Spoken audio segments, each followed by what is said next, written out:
Hello everyone. Today is an exciting day. Today we kill JavaScript. Today we kill Node.js. Today we killed Express.js. So be excited about that. After today there will be no more JavaScript, no more Node, no more NPM, no more supply chain attacks, no more slop, no more AI, no more... I don't know. Just insert buzzwords. React. Oh, also React is dead. Copilot. Don't have to do anything to kill Copilot. Come on. Come on. Let the old man just like live out his last few days. Oh, old man. Hmm.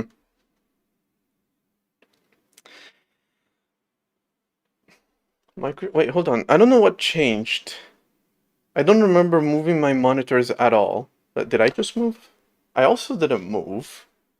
But somehow now this monitor is covering a little bit of this monitor, which means I can't read the chat fully. And again, I don't remember actually moving anything. Alright, that's better. How many lines of code? That's a good question. 56,195.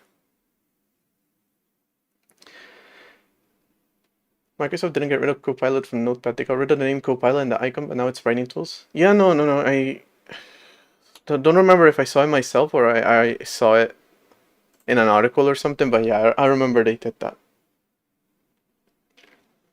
It's not Copilot, it's Sparkling ChatGPT. It's only Copilot if it comes from the Copilot region of France.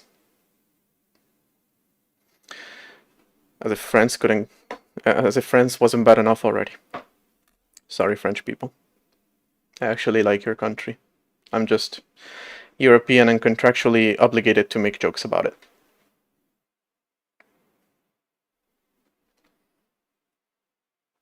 Okay, so what do I mean by killing JavaScript, Node.js, and Express.js?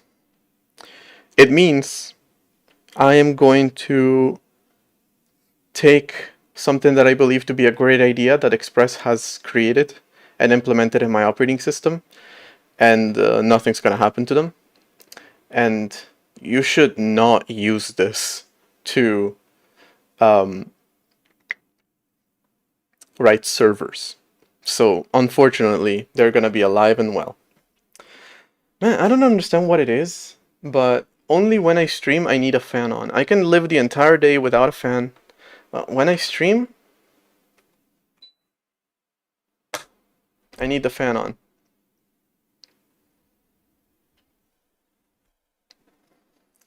I did a test once with Google. I searched GPT and it took me about 7 or 8 pages to get to a Wikipedia page which linked to the thing that GPT might mean, which includes GUID partition table.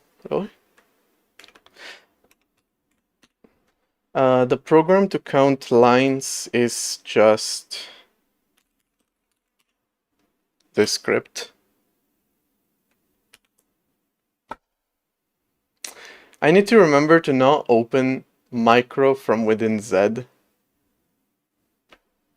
See, it was easier for me to just type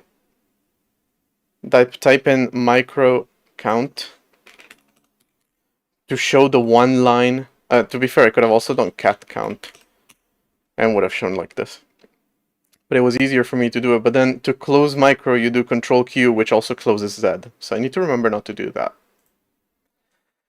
GPT, ChatGPT, is your AI chatbot for everyday use.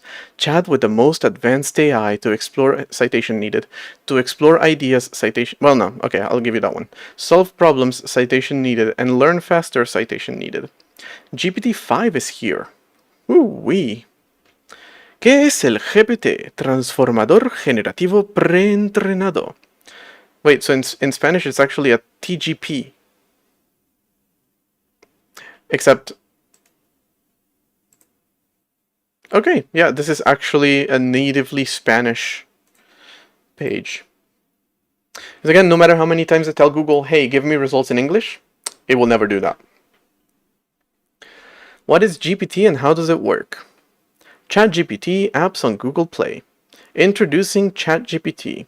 ChatGPT 5.5. What is it? Okay, here it is.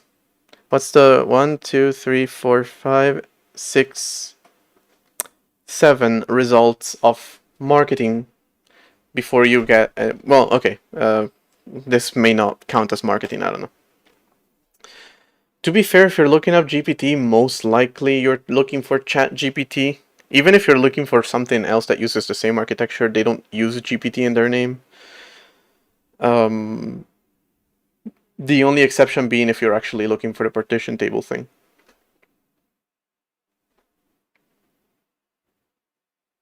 Oh, the Wikipedia page for something that has multiple meanings.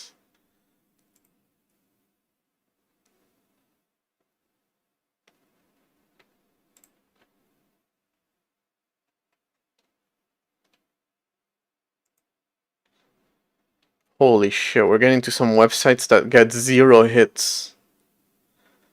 If I click on them, their server usage is gonna go like this.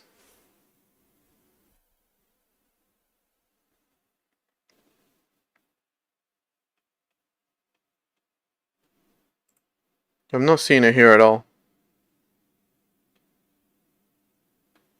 The ChatGPT page of Wikipedia is here.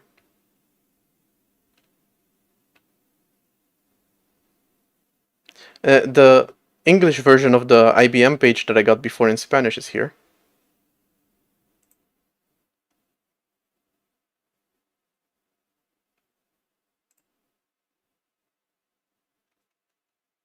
GPT-3? GPT-4o? That's nostalgic to a lot of people. It's like seeing an X. Like literally.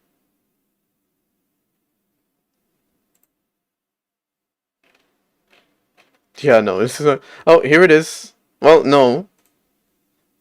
Yep. Here it is in Spanish. In page 10. So we got to the Google. That's how far you have to go to actually find that. Why do I have this open? What is this? Interesting website. I think it has something to do with POSIX. Alright. Here's what I'm actually gonna do today. Again, I'm gonna steal an idea from Express.js, which essentially means scaling Express, Node, and JavaScript. At least if you follow AI hype marketing rules. You copying something is the same as ending it. So, over the past few weeks, I've been working on my file system, and yesterday and the day before, essentially this weekend, I've been building a few interesting features to the file system, like aliases and transformations. So aliases are just symlinks or links, essentially, where, a file just points to another file. Accessing this file gives you information from that file. Kinda simple. I had been saying that aliasing on Linux required you to always resolve it before you could access the data. That's not true. I think that's true of 9p, which is the protocol that QEMU uses to communicate between host and guest operating system. In that case, it's true. But in Linux, it's not. Yesterday, I just did a simple libc Linux, very simple couple of lines test with a symlink, and you can access it without having to resolve anything. So I think just the fact that I was doing everything through 9p led me to believe that, but I was wrong. But that is also how it works in my system. You just talk to a file, and that file links you to another file, but you don't have to worry about that. you talk to it, and it automatically forwards all the data. And then I also added transformations. Is a bit of a strong word. That's how it's meant to be used, but it's not really what it does. I essentially added things that can override the default behavior of the file system for specific files. So when you read this file, instead of running the default function for reading a file, you run this other function instead. And I used all that to build the infrastructure for an LSP, which I ended up calling, I don't like the name, so I always say I don't like the names that I come up with, and then I never change them for anything better. So for now, it's just going to be called the Language File System Protocol, as opposed to the Language Server Protocol, which is what most code editors use. Right, so I used it to build this thing where you talk to this folder. Right, so the example of what I'm going to explain is actually here, but just cover your eyes real quick. All right, so you talk to well, the first thing you're supposed to do, which right now is kind of hard-coded, there's no ability to do this binding yet. You want to bind your software project that you want to get syntax highlighting, formatting, autocomplete for, all of that stuff. You bind the root folder of the project to this folder. And then, if you try to access anything inside this folder, like a main.c file, then you will find the actual main.c file. Again, mirrored to where your real project is. But thanks to these transformations, which are really just overrides, I can do language syntax main.c, and reading this file will give me syntax highlighting information for this file. Essentially, this file is just linked to this file, which itself is linked to the real file, wherever that might be in your project structure. But instead of reading it normally, it reads it and then passes it through, a parser that gives you syntax highlight information, and then it returns that. Now, there's no actual parser yet. So by parser that gives you syntax highlighting information, I mean a for loop that looks for include and highlights it in yellow. But it works. It's supposed to show the architecture of this whole system. We'll get to the syntax highlighting part eventually, but we're not there yet. And then essentially the way that it does that is it overrides the read function for this file, or actually for any file inside of this folder. Instead of calling the normal read function, which just reads the file, it calls another read function which reads the file and then passes it through a syntax highlighter and then returns you the result of that. That's why I call them transformations. So they're meant to transform the data from the file. But in reality, all they do is just override the default behavior. Right, the problem that you can see with this is that you can only have one project getting syntax highlighting at the same time. If you look at what I have right now, I have 2 projects open, plus QEMU on this thing. Sometimes I can work with up to like 5 different projects open with different, like for example, I have a game engine, UI library that the game uses, shared library, my own libc replacement, and that's it. So 4 projects open at the same time. Sometimes I can have more. And I should be able to get syntax highlighting, autocomplete, and all that stuff from all of them. But here we can only have one. And also, there's technically no differentiation between different programming languages. Which maybe you could get around, but honestly it's not great. So in reality, the way that I would want to do this is language, then specify the language that I want to talk about, which is C, and then specify a project ID so I can have multiple projects open at the same time. Just refer to them by their ID. So let's say that this one is ID 1. Right, so I can talk to this, or maybe I can simplify it and just like the project ID already tells me which language it's supposed to be or whatever. The point is I want to have some sort of parameters to these file paths. I keep wanting to call them URLs because it's very similar to how URLs work, which is why I'm taking inspiration from Node.js, but they're not. But of course, URLs have very much already dealt with this kind of stuff and very much already come up with great solutions to this. Right, so Express.js is one that I know about. I don't know about any others actually. I've only done very little backend code, mostly in Node, unfortunately. I know we all have a shameful past that we are that we would rather leave buried. However, I am brave enough to talk about it openly. I have used Node in the past.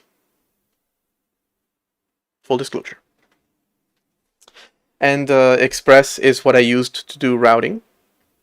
It allows you to do exactly what I'm saying with this syntax.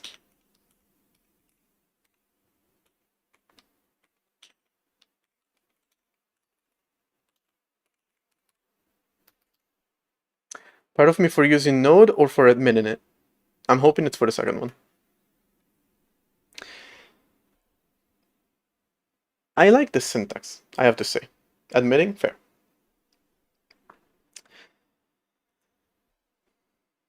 It's good. They have some examples here. So essentially the way that you use Express, it allows you to just route different endpoints to different functions, right? So different parts of your API or whatever you're building do different things. A shocking concept, I know.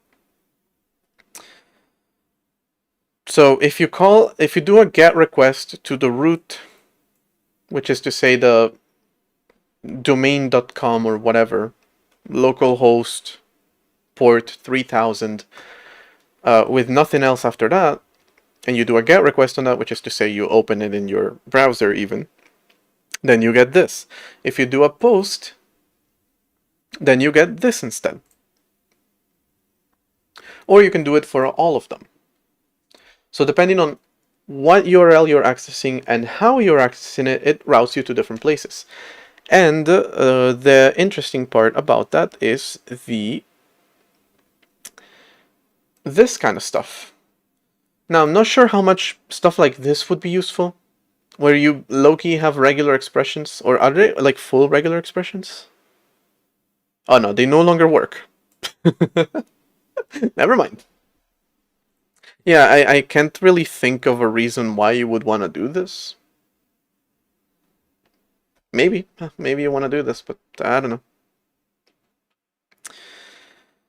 know. You can do it off of regular expressions.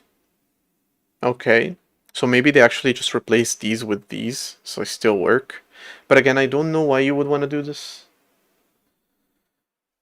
But the part that I care about is the parameters, where you can specify a route as users, then a user ID parameter, books, and a book ID parameter. And it is matched by this thing here. Where again you have the semicolon being, that's just a colon. Semicolon, yeah, that's just a colon. Where you have the colon being used to indicate this is a parameter with this name, which then inside of here you can access. I believe by doing rec params user ID. Maybe, probably.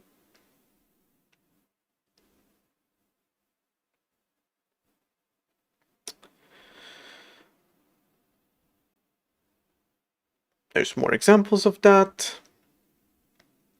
And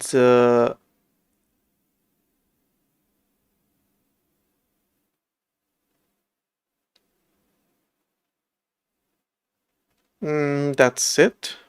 In terms of, at least for this guide for routing, that's all the functionality that they explain. But it is kind of what I want to build. Yesterday I did a very simple kind of prototype for this. Very ugly code. But I'm actually enjoying doing things like this, where I essentially just like at the end of I was gonna see one screen. At the end of one stream, I do a quick and dirty prototype that's not actually supposed to be proper code. Maybe it works, maybe it's great, and I commit it. But most of the times, I don't.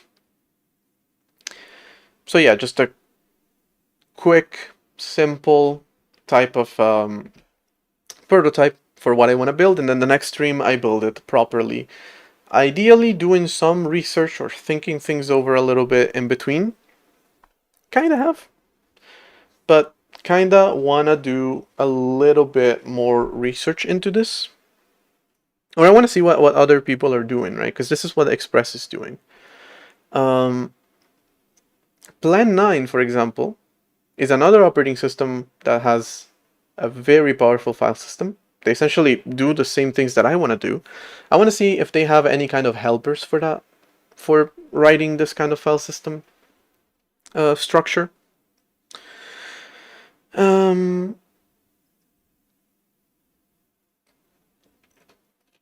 But yeah, that's kind of what I'm planning to build. And again, yesterday I did a very simple type of prototype, which you define these URLs. So first off, you can access a directory as if it were a file. So it kind of has a hidden file in the root of the directory, if you will. So you define that one and what it points to. You can define a parameter called sort, which is a directory.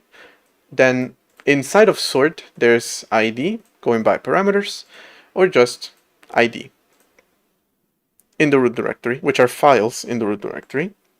And essentially what I did is some very hard-coded logic to list the entries of this directory by just going through these entries.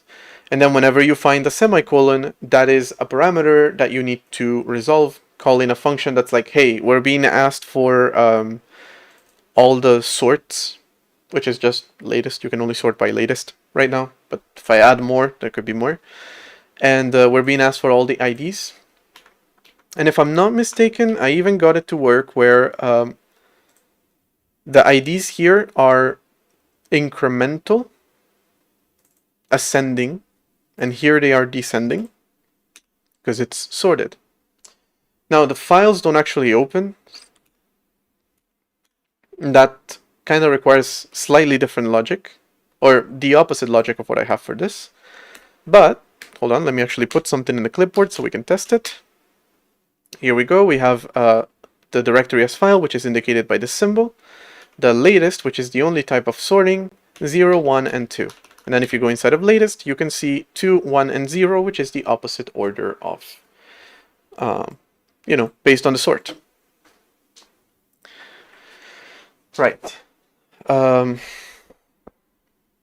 So that is for listing out all the contents, where essentially anytime you have a parameter, you just iterate through these, and every time there's a parameter, there's a helper function that tells you how to iterate over that parameter, all the possible values that it can have.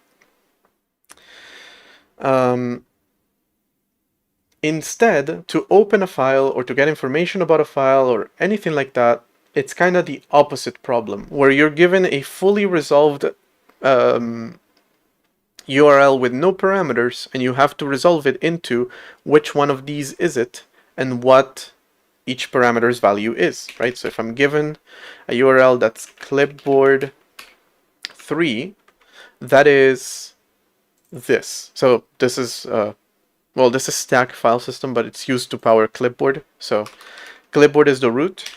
Let's just ignore that part. If I have 3, then that's ID. If I instead have latest 3, then that's sort ID.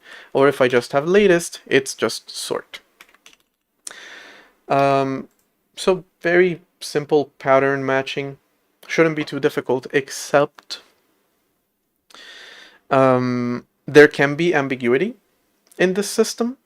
For example, if I introduce a new type of parameter that's like, I mean, I guess I just shouldn't allow this type of thing.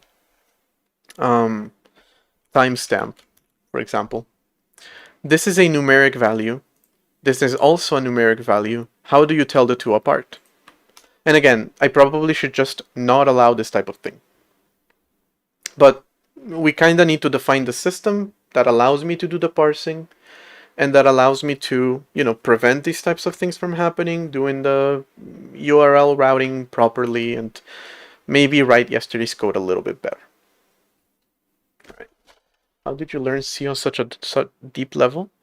Just write in it. Just write it, and then you write more, and then you write more, and then you write more.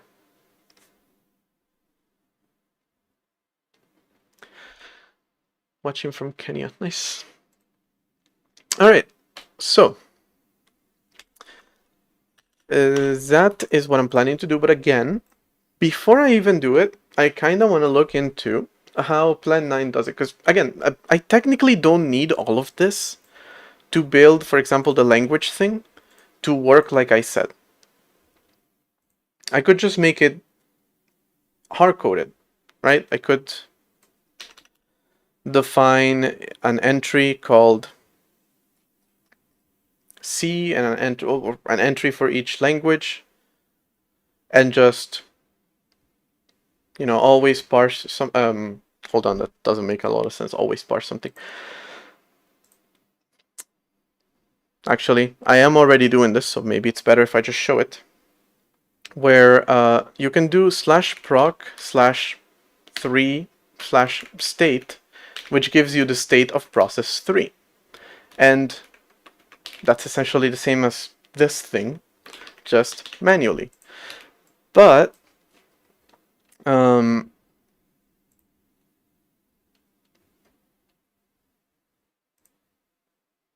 doing the parsing manually per each kind of URL path. I expect to find, the first thing I expect to find is always an ID, so I parse it manually as an ID. Then after that, I expect to find what I'm trying to do, whether it's state or out, which is the output of the process. The only two files that I currently support. But this won't scale too well, right? If you try to build something a little bit more complex, it's gonna become a problem. So much better to have helpers to do this.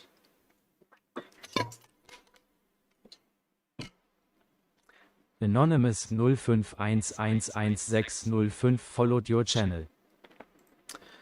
111. And again, I like this way of doing it, so we're gonna do it like that. Now again, we have a couple things to answer. First off, just looking at this is all relative to the root directory, right? So all of these are root directory entries. We have to make sure that there's no ambiguity between them. And we have to know how to parse them. Both of these things should be the same, but I kind of don't know how to do it. Keep in mind, we're working with C, which is a system that doesn't have any kind of reflection or any kind of typing even. It has a very basic type system. Because I could easily just be like, the parameters for this file, parameters for this are sort, which is an integer, and sort, which is a string, and ID, which is an integer. Or even sort, which is an enum. Alright, but if I do any of this, all of it has to be manually done, because we don't have this type of logic, we don't have this type of capability inside of C. But I like working with C. I've been working on this for about a year now, a little over a year. File system, April, essentially. All right, so yeah, I kind of want to take a look at what Plan 9 is doing for this, because again, Plan 9 is where I took the inspiration for making my file system have all these features. Am I missing a bunch of virtual machines here, or did I just delete them? I think I deleted them. I had a bunch of virtual machines that I wasn't using anymore. Alright, so I have a Plan 9 VM. TempleOS is also there, yes. And Hell and Haiku. I know Plan 9 has its own source code, so we can... It does, doesn't it? Maybe in sys? Yep. src. Alright, it should be something like libfs. No, it doesn't look like it.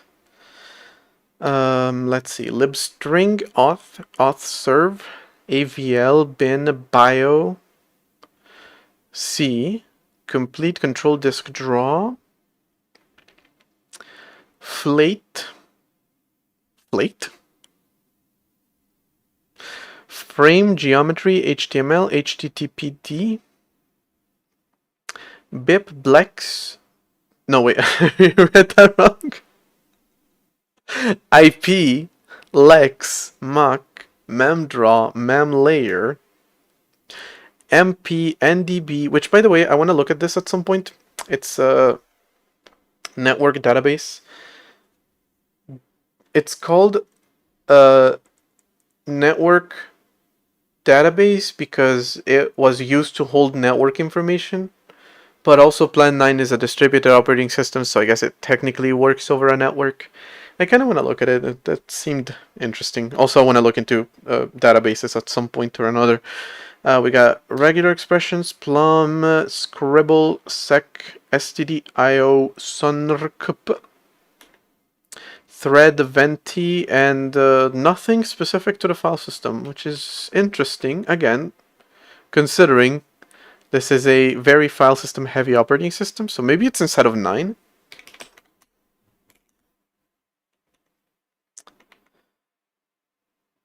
Shit, I don't know. Does this have find? Nope.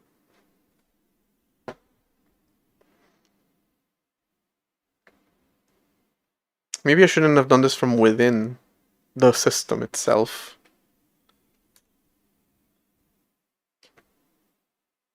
KW? What's KW? Oh, LSD is probably not what I'm looking for.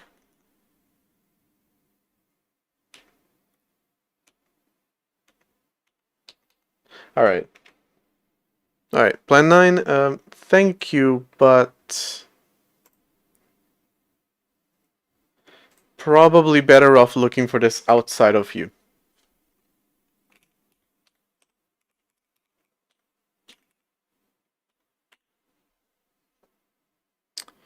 They do have their own, actually, standalone Plan 9 file server.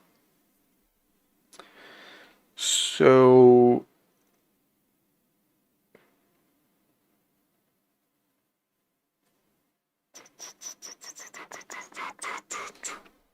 Hi, MX. Block devices, cache worm driver, sync copy worm processes, whatever. Not entirely sure where you're going with this, Plan 9.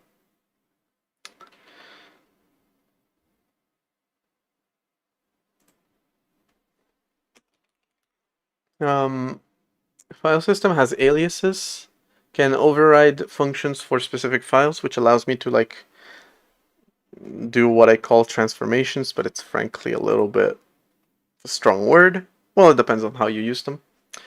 It can technically power an LSP, just doesn't have a very good one behind it.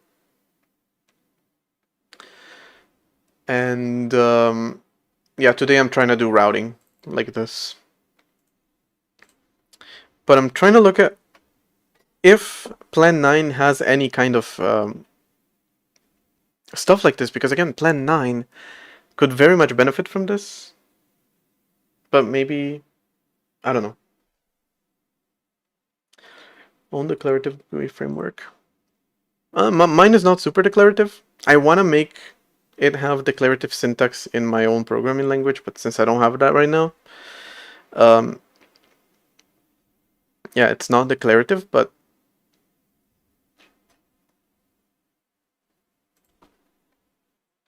yeah, I kind of went for hybrid, because for C I needed to not be declarative, but I kind of wanted to be. I find UI to be more declarative. Like, let me do an example of that. You declare it just inside of a function. In reality, it's just calling this function. That's it. Which internally just like creates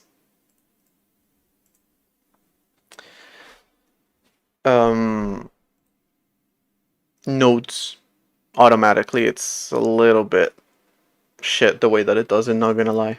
But I guess it works. Alright.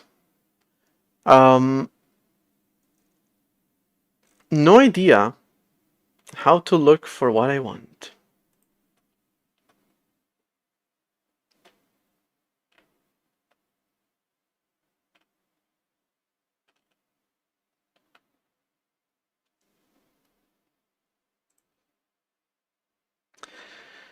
In the last few weeks of writing file systems, I often thought that there were many things I'm reinventing every single time. Can make great use of the P9 file interface. Create file trees. File trees? That's an interesting concept. But other file systems need to be more detailed, control, and more flexibility using the standard P9 library, which results in a lot of boilerplate code.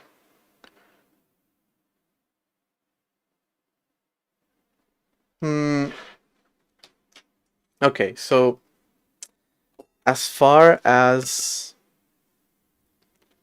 what I'm looking for, it doesn't really help that they're saying, oh, I made a generator for it. Because it kind of means there's no way of doing this properly.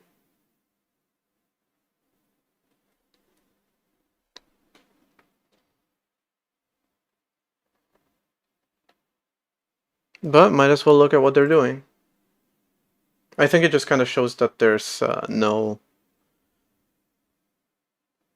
Okay, this is kind of what I'm talking about, actually. The fact that they have a generator means that, yeah, Plan 9 doesn't have any kind of helpers for it, which is why this person made their own.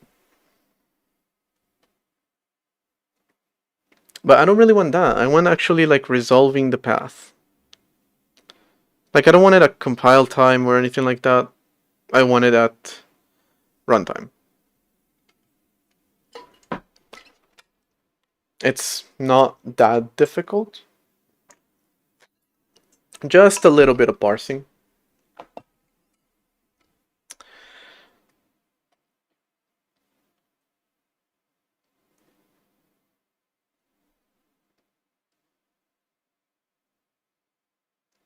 Okay, so simple example, path to my file is equivalent to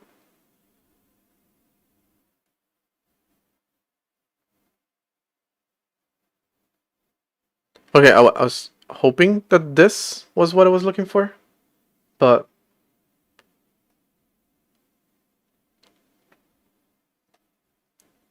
variables are transported to the file system code as char strings. Their name is defined in a path for each file root curly braces. Alright, so kind of what I mean, yes.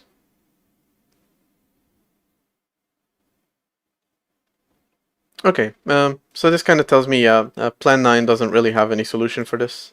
This person just built their own. Which obviously does not help me because I'm trying to build my own. I was just trying to take inspiration from. If Plan 9 had already come up with something different. But from what I see, it's very similar to what I want to build. Just with that kind of weird syntax.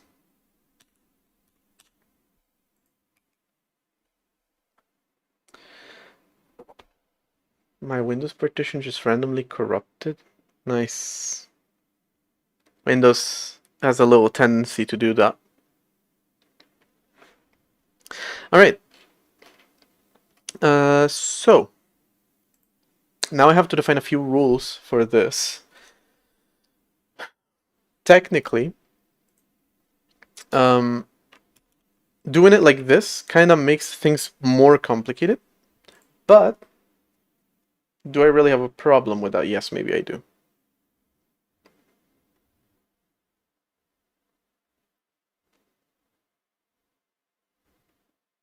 Well, essentially, having it like this means that I need to define 3 different entries, 3 different templates, and then I need to differentiate between these 2 types of parameters, which would mean I need to know when it's one or when it's the other. And that's not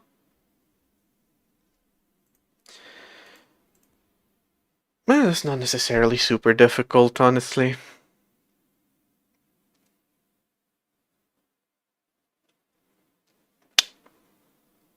Might not have a problem with that. Because again, I said maybe this one is string and this one is numeric, so that's how you tell them apart. But honestly, I can just create a function that checks what type of parameter it is. And then, or even just like checks, is it this parameter, yes or no, just returns a boolean. And that's it. Maybe it can be that simple. Then I don't have to deal with any kind of complex type systems. And I can build a file system like this, where you don't necessarily have to sort. Essentially, we're making this parameter optional.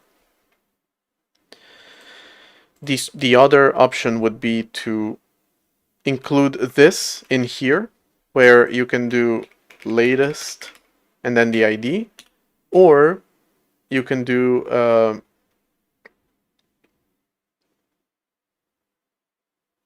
even ID 3, something like this, just to indicate default sorting.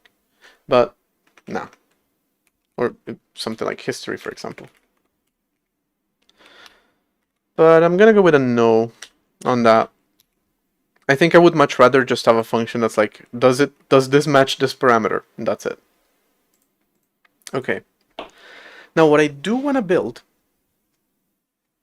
is a separate file to, no, not a folder, just a file, to handle all this routing.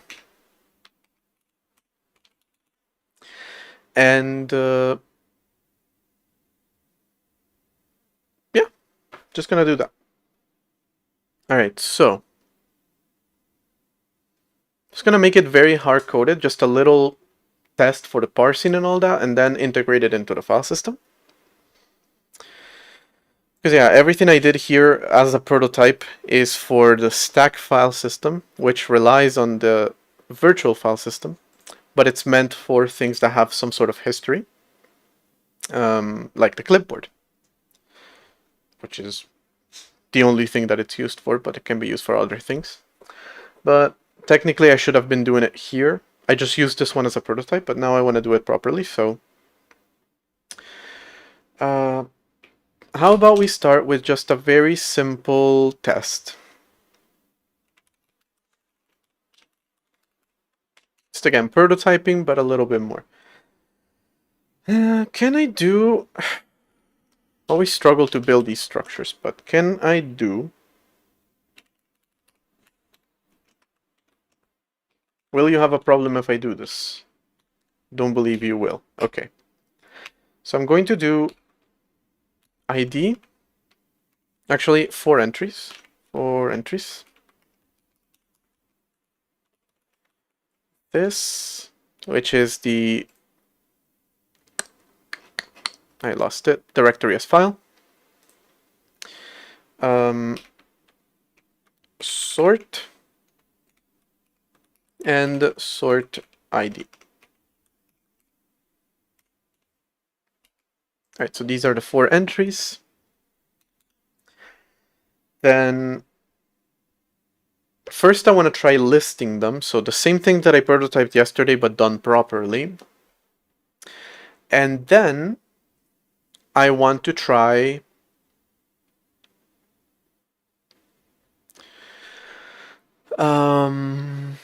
parsing a URL to point it to the right thing here. And also passing the parameters into that, because that's kind of important. All right, so let's start with the listing. That part is easy. Hold on. Let me start building actual functions for this.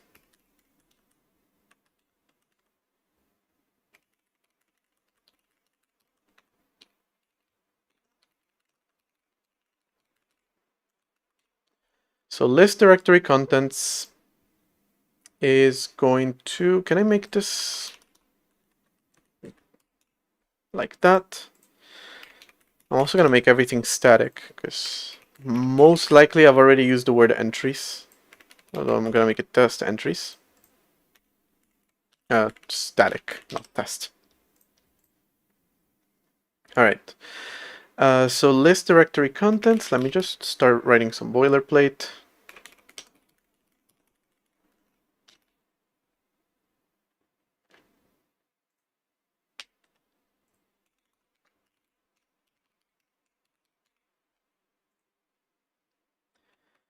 And then also some boilerplate for static void parse path with a const char path print parse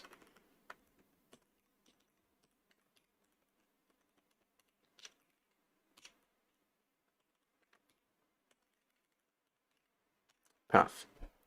All right, so we're just going to call these 2 functions. List directory contents. We're going to try it with root.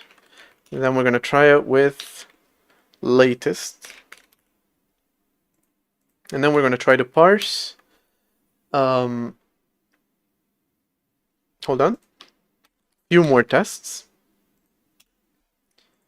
That, latest. And we're going to try 0, which is supposed to match this. We're going to try also 0 like this, which is also supposed to match this.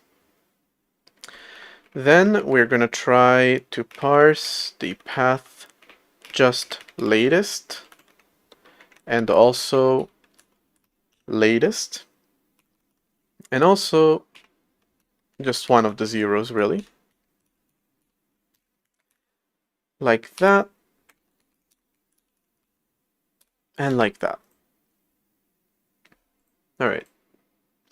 Cool thing about it is, since it's just string manipulation at this point, we can just put it in here.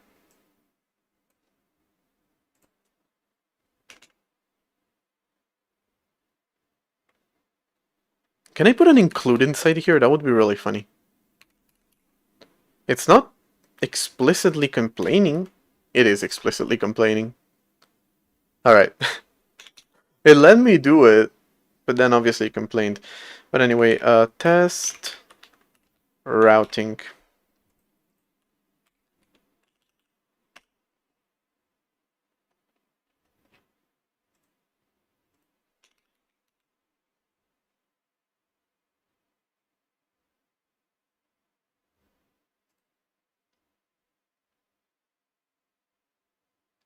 Which one is not static? Buddy, what are you complaining about? Static declaration of list directory contents follows non-static declaration. Does it? Does... Let me see if it runs.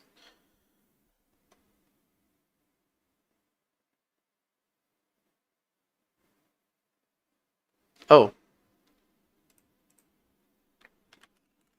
It's literally already used. Even though I call this static, it's still a conflict. Also, it's going to complain about unused variable.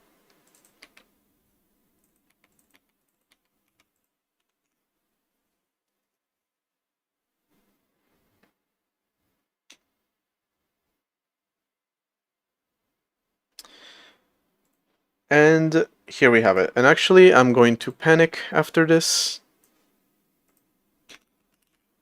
No, panic.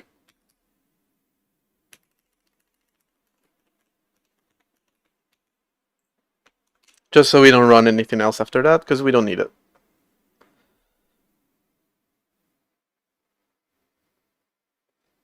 Two more H's.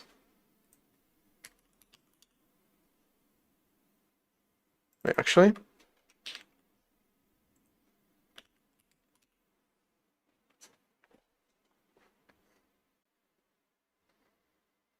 Okay. Perfect.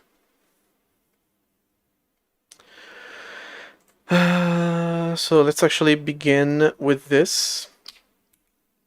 So for testing the entries,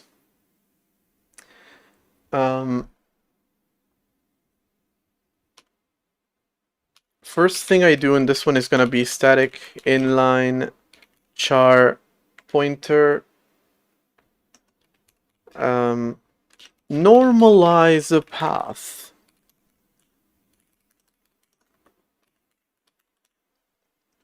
Hello Ray, I'm doing good. How are you?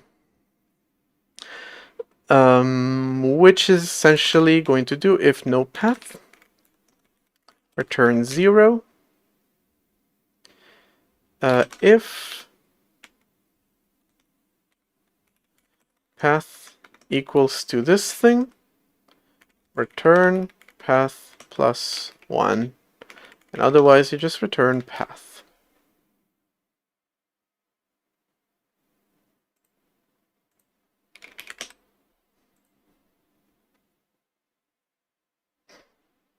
So we're essentially going to skip this thing, which is what I'm trying to test here. Right, so all of these that currently say list contents of this and list contents of empty and list contents of latest, just should all look the same now. Well, not really, because they have different values, but the first two should look the same. Except I'm not calling this function. Oh my god.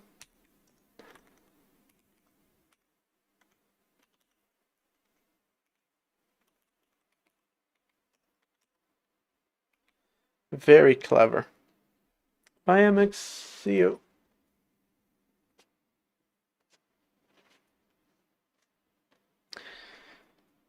Alright, we're going to do the same thing here. Normalize the path.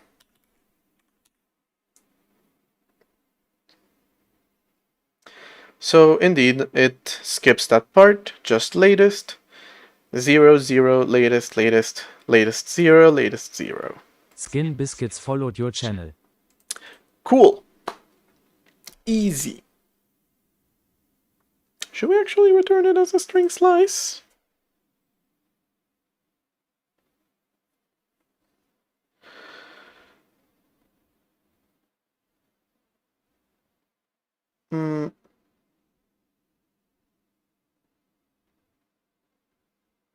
I want to do a test for how the function that I'm planning on using works. So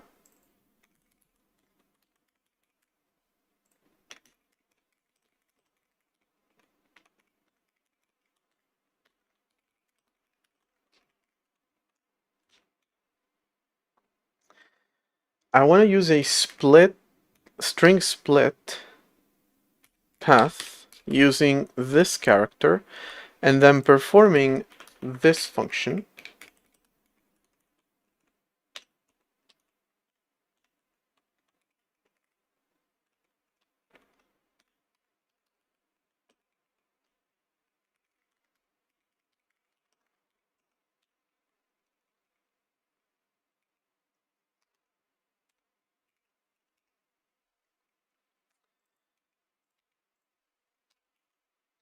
Just to see how it handles this. Let's do a few more. latest 0, just latest without that, and then latest 0 without the thing at the end. And then at the end of each of them, we're going to put some prints so we can check properly what each of them looks like. All right. So for this one, it has an empty section, and then latest with this at the end. You're supposed to split by this character, and you have this character at the end. That's clearly a bug.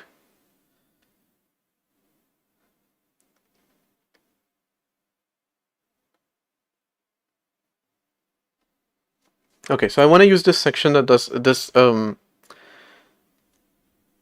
this section. This function that does string splits.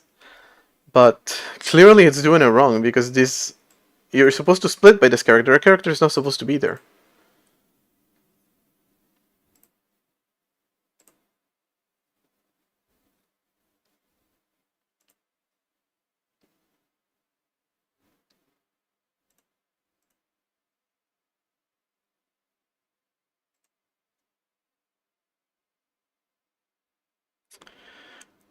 The string slice comes from here.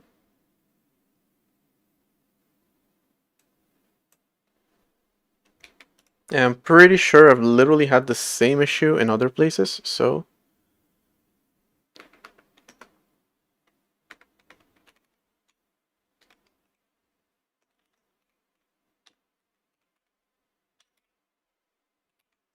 that should fix it, I believe, from having fixed this issue several times. Empty, latest, empty, latest, empty, latest 0, empty, latest 0. Exactly. All right. Cool. So using this function is actually gonna help me do what I'm trying to do particularly well, I hope. So I can use it. But we're gonna do that after the ad break. Since starting now, I'll be back in 3 minutes.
Okay, we're back.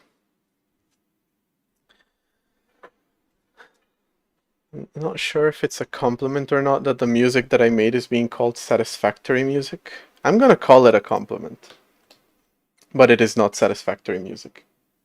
Have I played Satisfactory? I think I have it in my wish list, but I don't think I've played it. Okay, so we're gonna do some routing.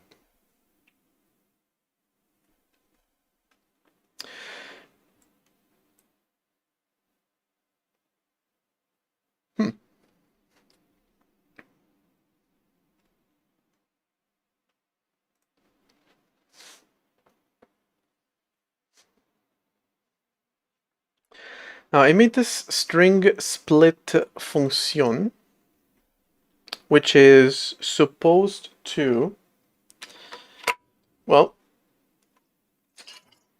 it's splitting all of these strings into these sections, which is exactly what I wanted to do. Now there is one test I didn't do on it, which kind of breaks a little bit. This one.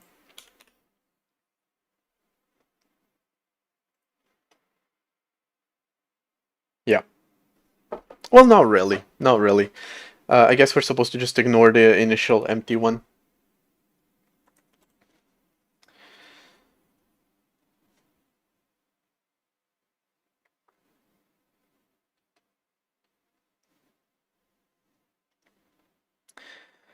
Now, about the string splitting thing, I need to use it to parse each of these elements of a... I keep wanting to call them URLs. They're not. Each of the elements of the path individually, while keeping track of which one it could possibly be looking at. But function is a little bit lambda reliant. It relies on a function pointer. So that is kind of not great for it.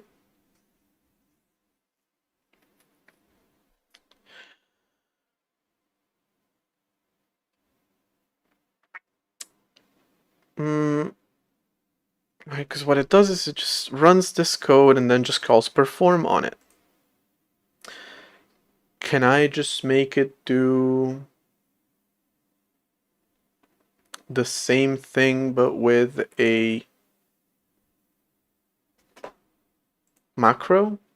It's not great, but it would help kind of inline this lambda. Because otherwise, this is going to get a little bit complicated. We're going to have this function, which is going to have... essentially, we're going to be doing lambdas and closures in C by hand. Oh yeah, let me see how it goes and then worry about it later. All right, let's begin with normalizing. Oh, not normalizing. Let's begin with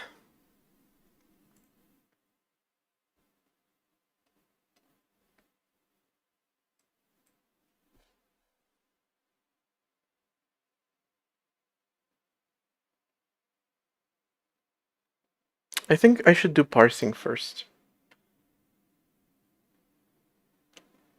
I'm not sure. If I was using another language that doesn't expose its inner workings as much, I wouldn't have a problem with doing this. But I am using C, and I am painfully aware of every allocation that happens when I do certain things. And because of that, it prevents me from wanting to do certain things. Because, like, how do I want to list the contents of a directory? Keeping in mind the subdirectory that we're trying to list. When I have a total number of entries here, also hi fish. The way that I would do this is essentially by first parsing the subdirectory and then listing out the content, parsing the subdirectory to know which one of these I'm looking at, and then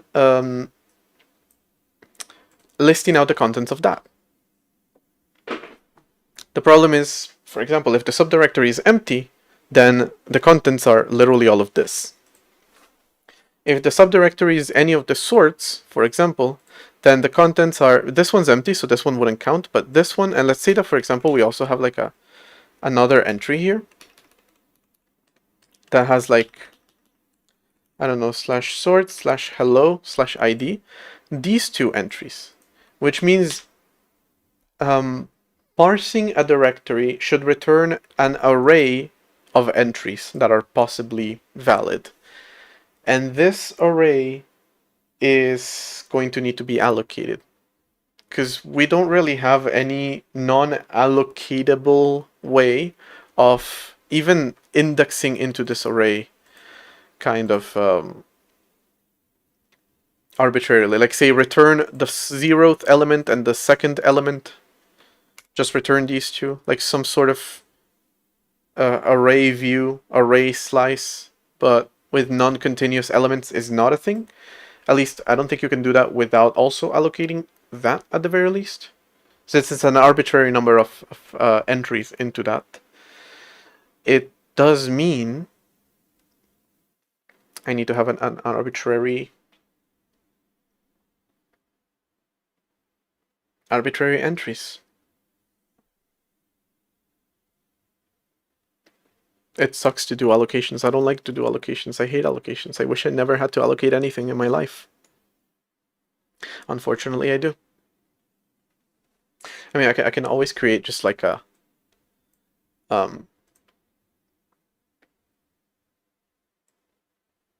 static array with as many elements as this, and that's gonna be the worst case scenario, where the array view that we're trying to look at is the same size as the array.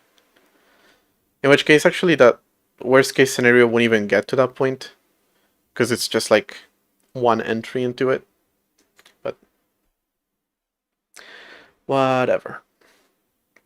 Alright, the point of this is, in order to list the contents of a directory, first I want to parse the subdirectory to know which entries I want to list out. So I'm going to work on that first, on parsing first. Right, so we're just going to disable all of this. And we're just going to go for parsing instead.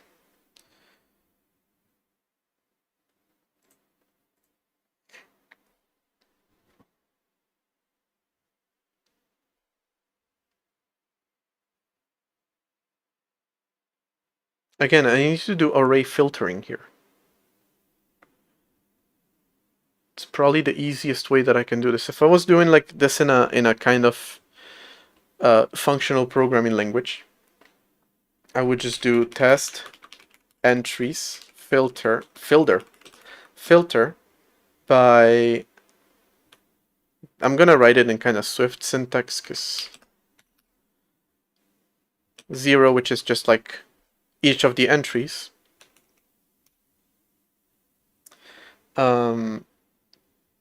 starts with the path segment that we're looking at, or matches the path segment that we're looking at.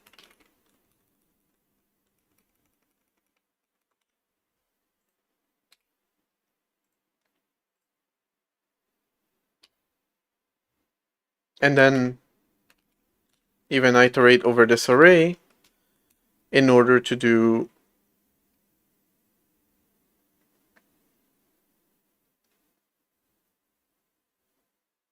the listing. But unfortunately, again, I can do this. I just have to have some sort of array slice, which requires allocation. Again, I'm just being a little bitch about allocating.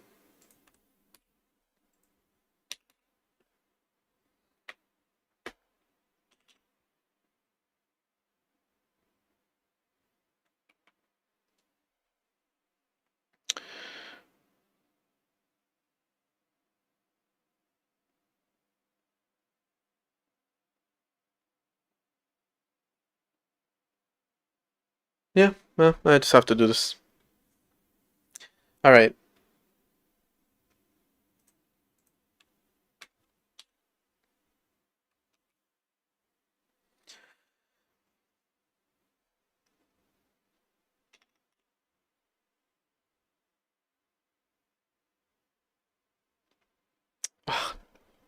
there's two things I need to consider. First off, is splitting the string by using this character, which I'm just doing with this function, but it calls another function. And that's not very C-like. That's not great. But then also, the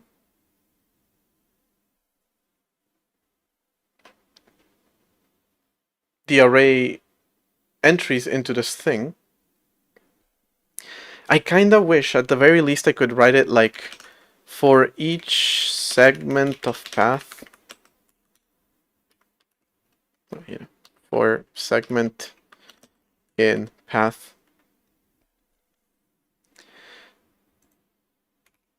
split that.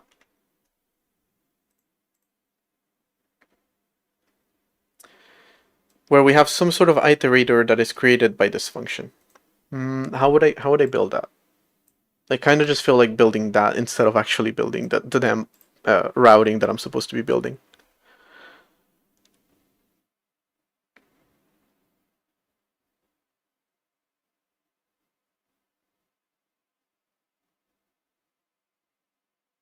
I could use a helper.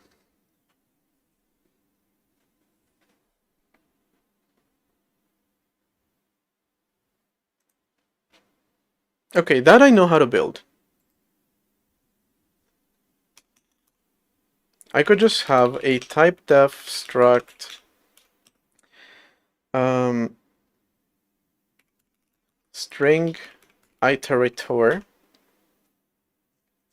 or string splitter,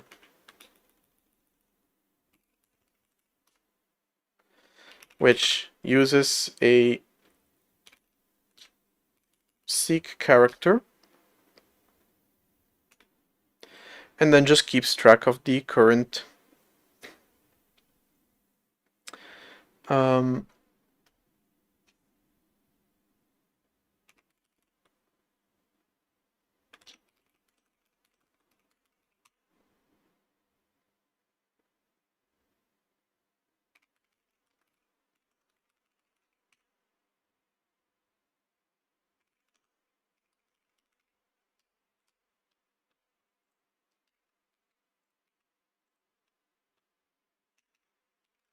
then a string split in place, which takes a const char string. It doesn't return a void, it actually returns the string splitter helper.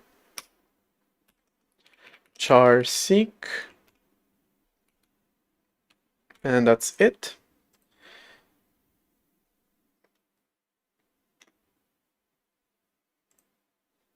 Or make string splitter.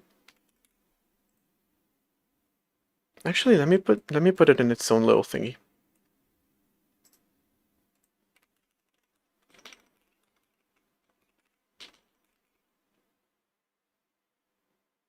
Let me not. Let me keep it here. Here is fine. Here is fine. All right, so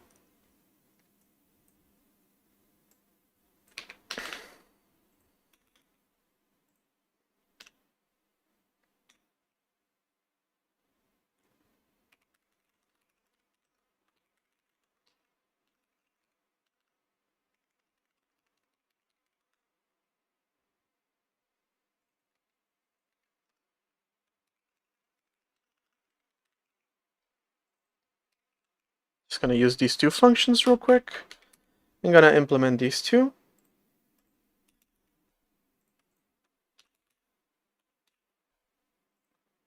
Where to make a string splitter, it's literally just returning the original splitter with seek set to this thing, current set to str, no, current set to 0,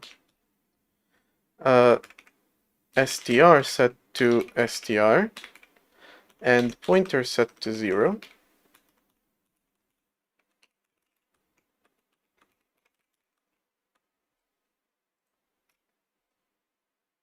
Can even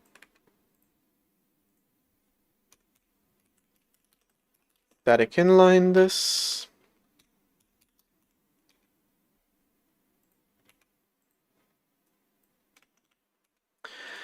Now for the splitter advance, this is where we do this logic. Essentially, we do what is currently inside of this loop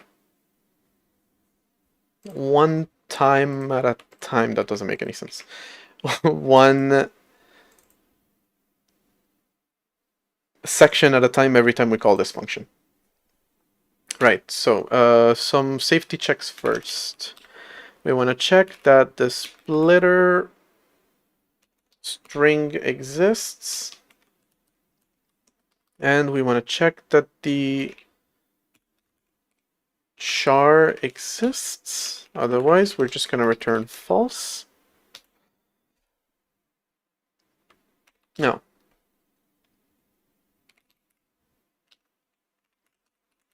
the current location is splitter str plus splitter pointer.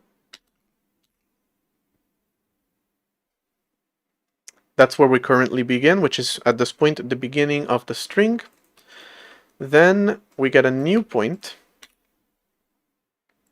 which is taken from current using the splitters seeking character. And if new point is equal to current, then that means we didn't advance the string at all, just return false. Otherwise, we do this calculation, where point is actually just current. We don't perform anything. We are instead going to set the splitters current to this thing, where the pointer we take from here, the cursor we take from here, and the str is the splitter str with the size that we've taken from here. Then the point does not get advanced, we just advance the cursor. Splitter pointer plus size plus 1. And finally, return true. What is your problem? It's a const char, isn't it? Okay. String splitter, lib, and C, or string manipulation. Wouldn't know, I always build my own things. Honestly. That's the part that I like about C. But honestly, I hadn't even identified that thing that I said before. In another language, I showed the Swift syntax that I would have written to solve this problem of filtering this array. That's probably doing a bunch of allocations that I don't even know about. But now I'm actually painfully aware of the allocations that I'm doing. So I try not to do so.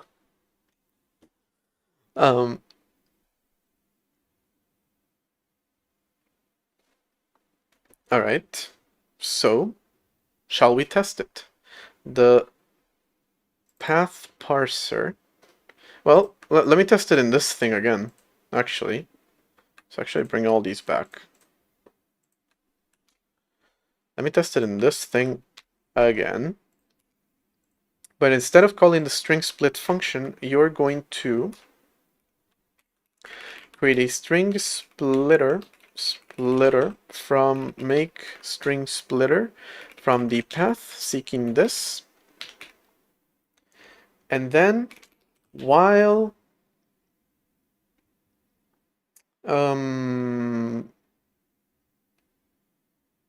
splitter advance using the splitter,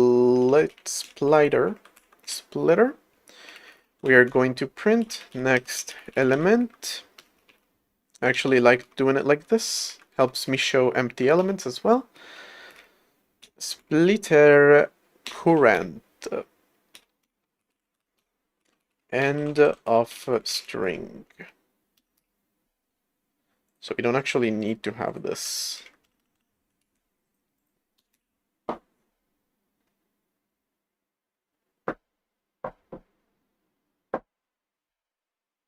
What? Seriously?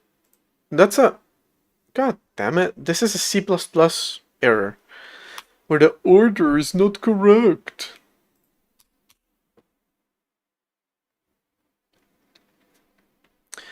And this one is just an error from me using W error, which is that I'm not actually using this yet.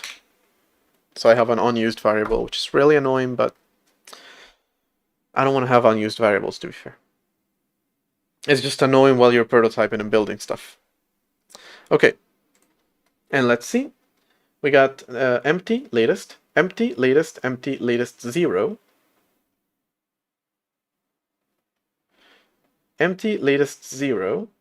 Empty, latest, 0. Empty, latest... No, just latest, 0. What's happening there in the second one? This is 1. But this whole thing is a string?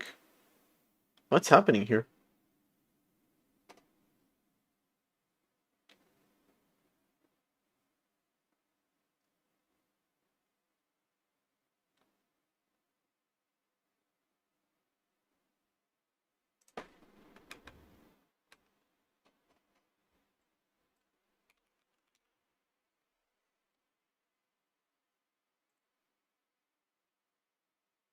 Yeah, the second element is just weird for some reason.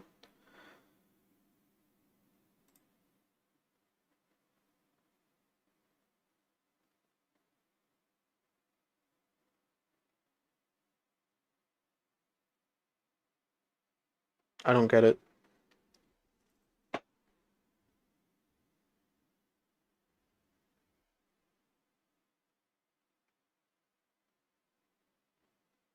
Is there data in here already?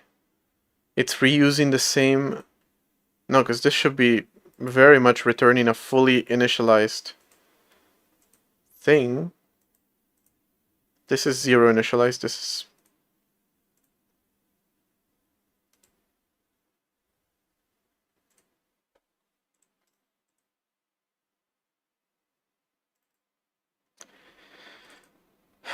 current...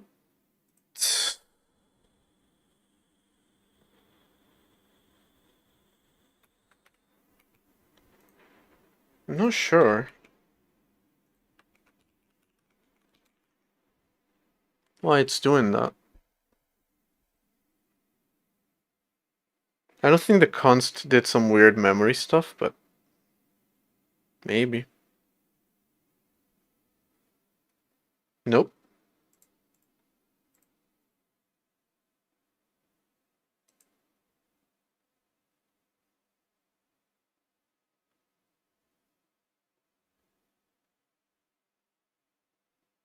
I don't get it. I don't get what's happening here.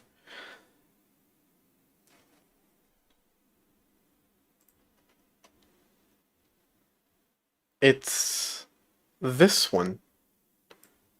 It's somehow parsing also this one?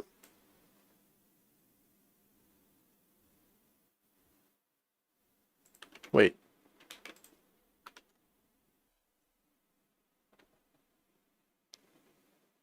Why are we stuck here? Okay.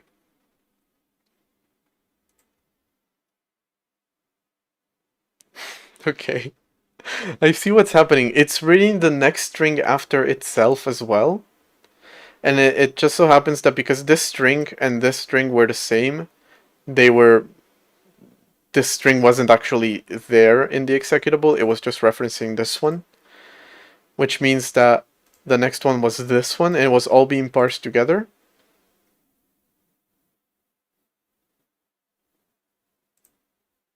Which means that just this function is not terminating correctly, because this is the one that doesn't have an ending there.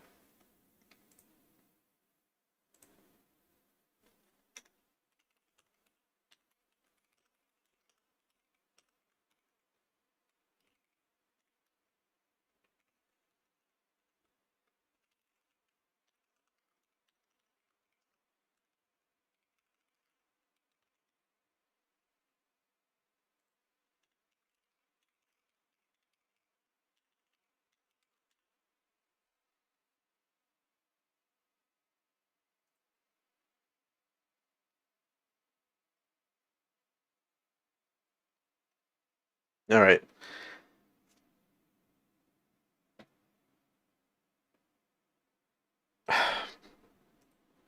This was supposed to be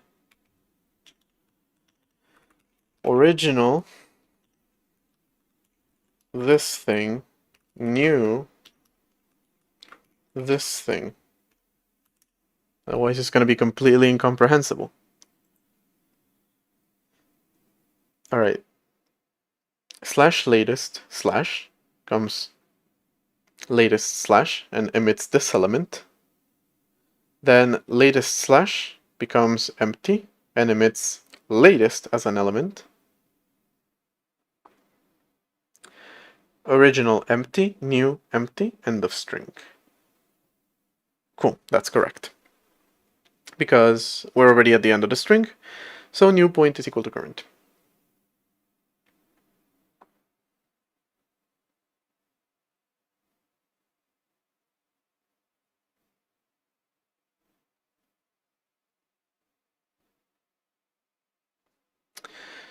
Then,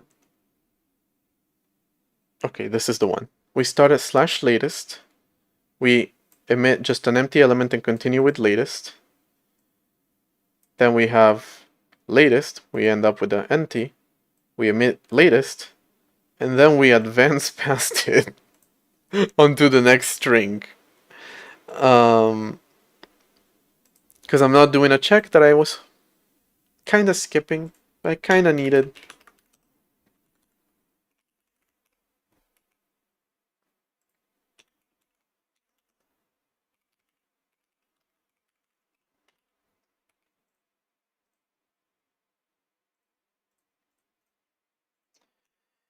Which is that if the splitter curse pointer is bigger or equal to the splitter length, then we're done.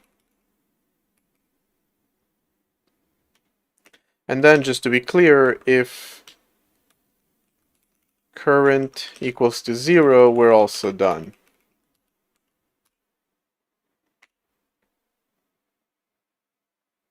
That's interesting that it skipped into the next string. I've had a few bugs where this happens, because they're technically all the strings are put together in the executable. Kind of funny though. Okay, I think it worked this time. There's a little bit too much debug information to know.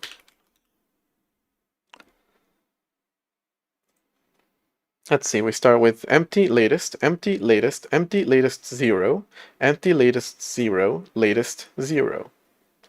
Wonderful. It works. Okay, so we have a little in-place string splitter, which we can use now to test parsing some paths. I'm gonna bring you back. We're gonna get rid of this. We no longer need this lambda. And wait, no, I meant to copy the code inside of this because I need it, but not this.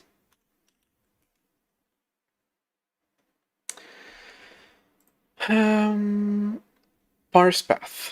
Here we are. And again, we actually don't need to normalize the path, which is to skip the original thing here. Should be already handling that. And what did I? Don't need it anymore.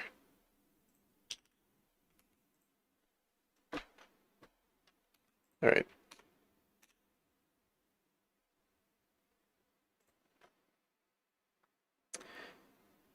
Starts with 0, then empty 0. Okay. That's good. We're also going to skip. Oh, why am I capitalized?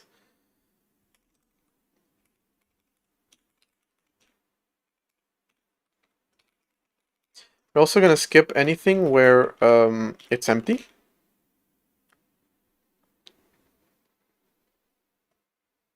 Which already does that string normalization for us. So we're checking 0, 0, latest, latest, latest, 0, latest 0.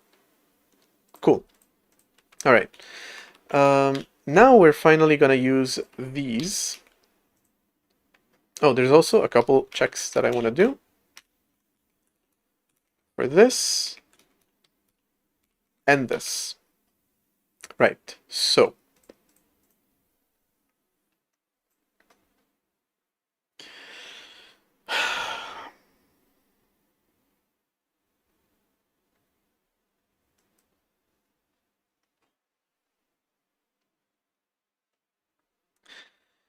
again, I want an array view type of thing, something that allows me to check if an array, not to check, but to refer to specific elements inside of an array without allocating a sub-array.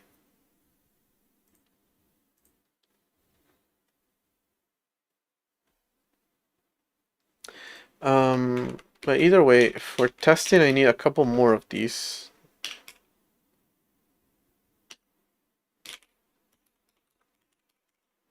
I'm gonna add 2 more.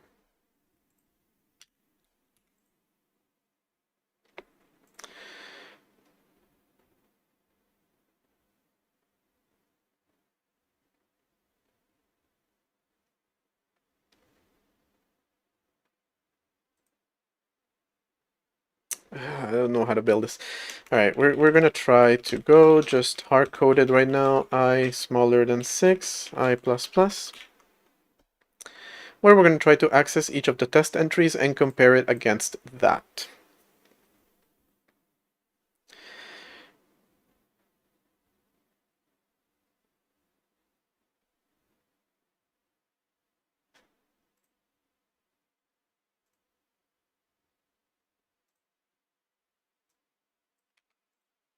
I'm gonna also do a string quick split.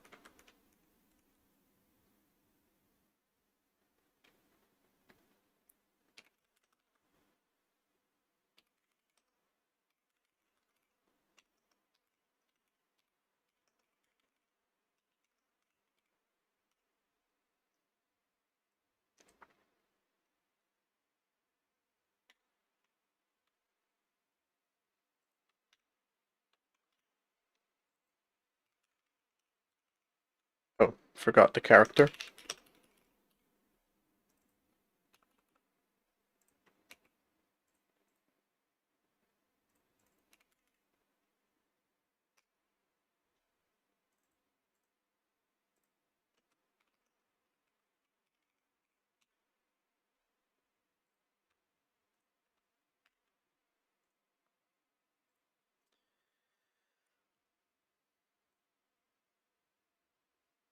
Mm.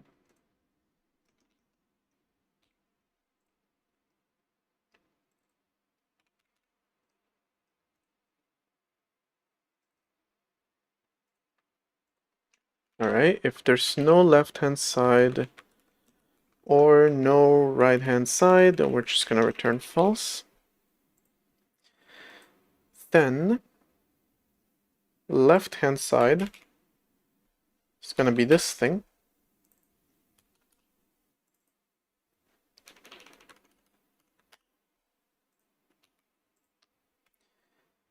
And we need the size of the string too.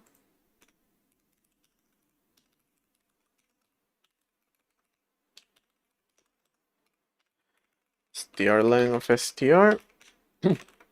And if there is no size, we're just gonna return false as well. Finally, right hand side of this thing is gonna be the string slice, where the data is going to be str plus size, and the length is going to be full size minus size.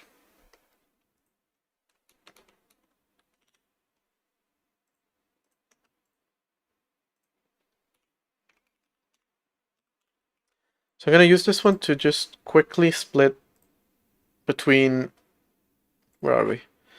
Like this and this.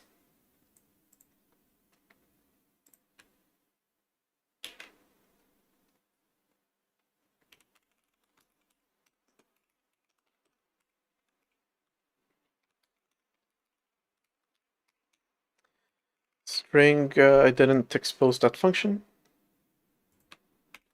Let's put it on here. Then string quick split of the test entries I, seeking this character on the left hand side and right hand side. And if that succeeds,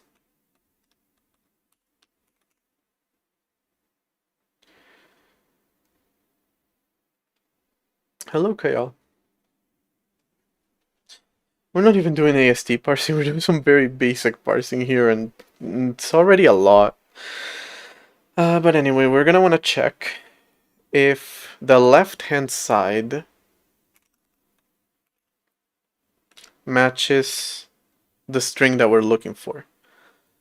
So that would be slice equal the left hand side and the current splitter dot current in sensitive. Found a match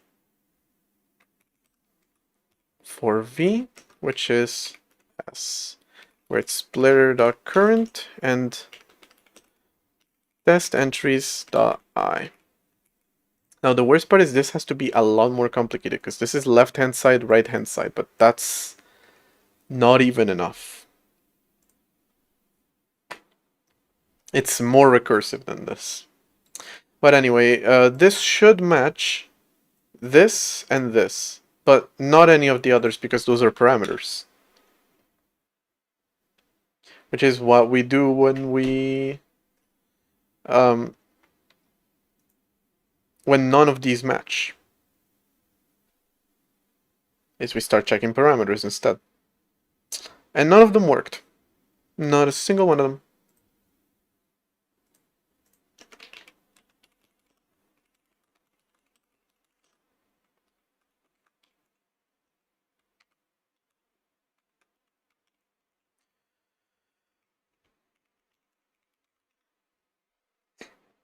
I think. No split between empty and empty, empty and empty, empty and empty. Which makes sense, because there's no splitting before we get to this point. Alright, if no left-hand side, no right-hand side, yeah. If their string doesn't have a length, yep. Now, if the new point equals to the string or the new point is equal to 0, okay, so this part probably not. Yeah, I'm actually checking for that here, not up there. So that's probably why it failed constantly. Okay, found a match for this, found a match for this.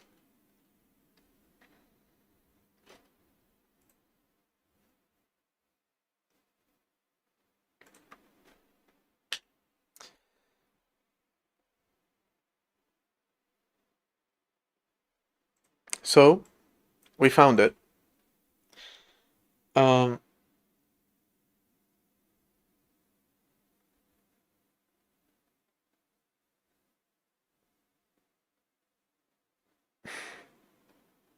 But that's not enough.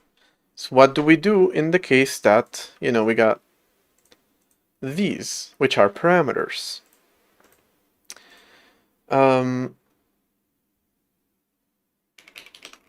If left-hand side has a length and left-hand side data as a character equals to this symbol, then it's a parameter. We have to parse the parameter.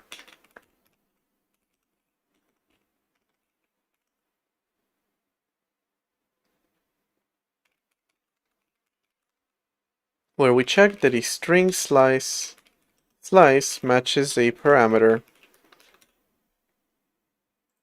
And this part is supposed to be kind of hard-coded. We decide how to do this.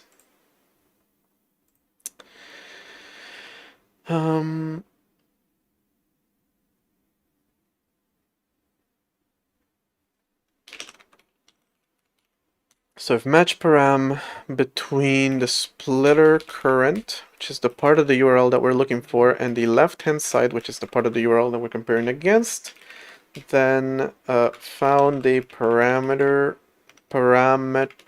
match for v, which is this thing.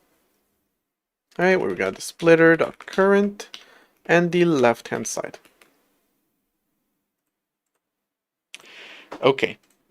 So again, this function should just be defined by me based on the value of the parameter. That can be either ID. Well, it's supposed to be an if statement. Just haven't actually started it as such.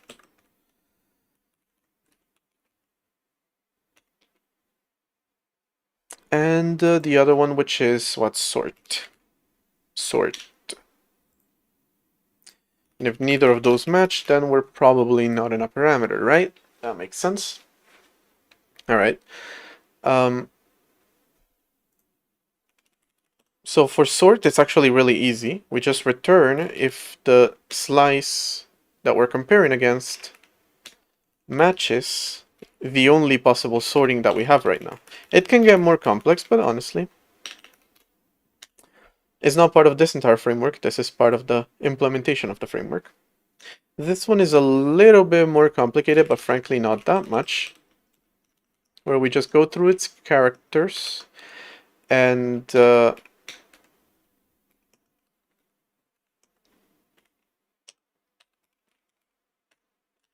see if is numeric is what I want.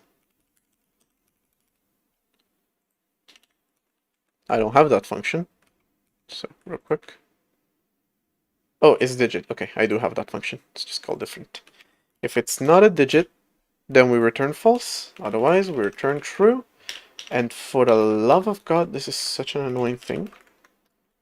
A comparison between signed integers, I can guarantee you that's never going to happen, but I understand the warning that this is an unsigned and this used to be assigned, but come on. Right.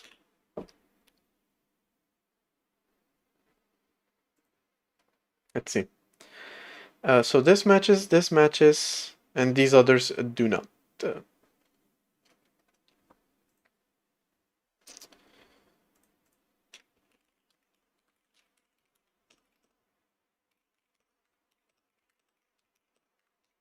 So one of these didn't work as I expected it to.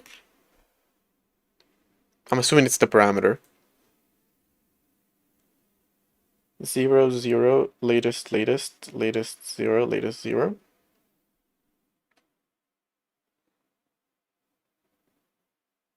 Didn't even try to go into any of them.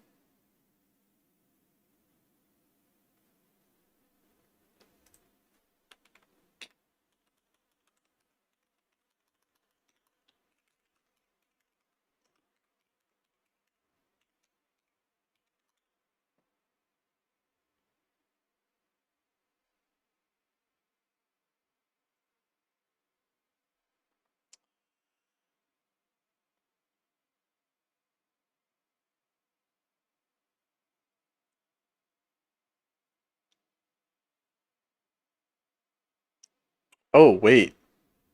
I just put this in the wrong place. This is supposed to be an else to this condition. This condition is if we didn't manage to split.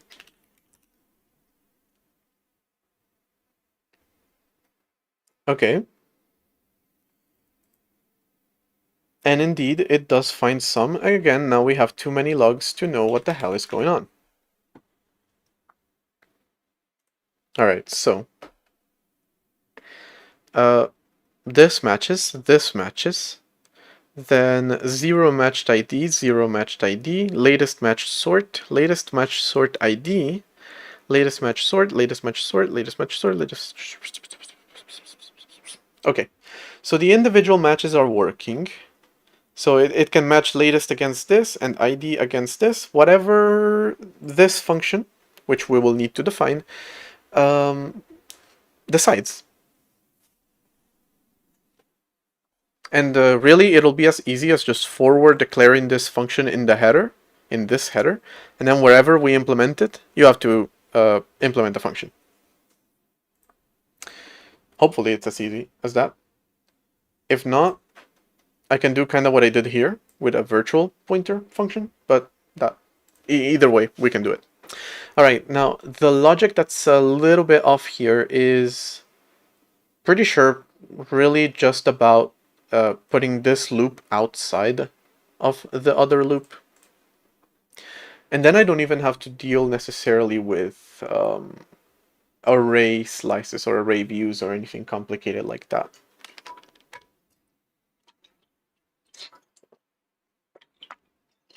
Right, so given an entire path, I compare it to each of the entries. So, without left-hand sides, but also doing this thing. So for the sake of simplicity, let me write the whole thing again. Just copying a lot of code from here, so keep you around. Keep you around, just returned. All right, so we're given a path. We want to parse it. We do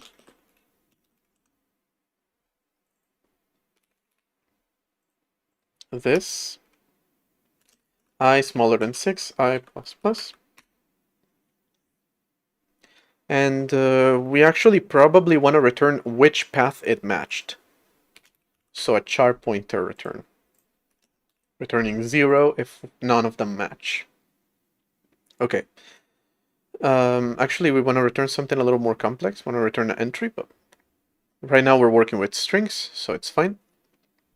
All right, so we're going to want a string splitter to split the template.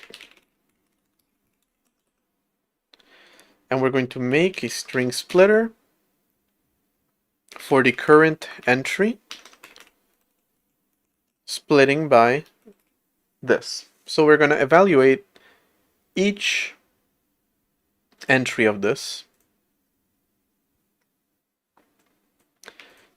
each element of those paths, using the template split, and also if the splitter doesn't have a length, then we're working with an empty, like if at the beginning there's a slash, and we can just skip.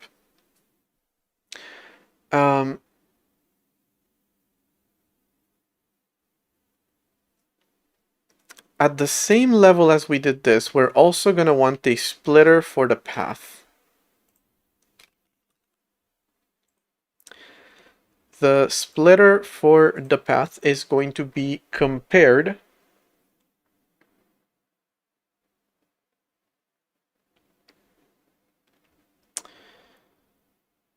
against the other one. So I can compare one element at a time.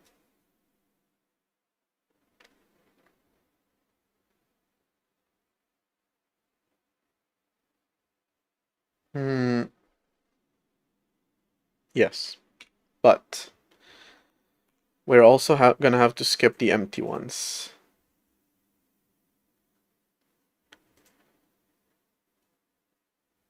Or I can make this empty thing a configuration.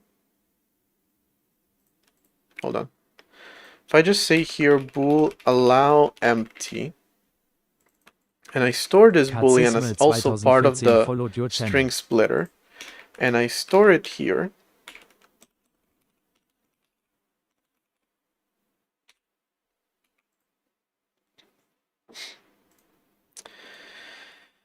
then the advance, if no size,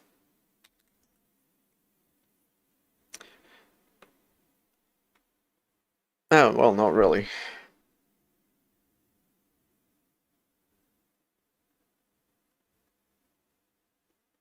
I mean, we can.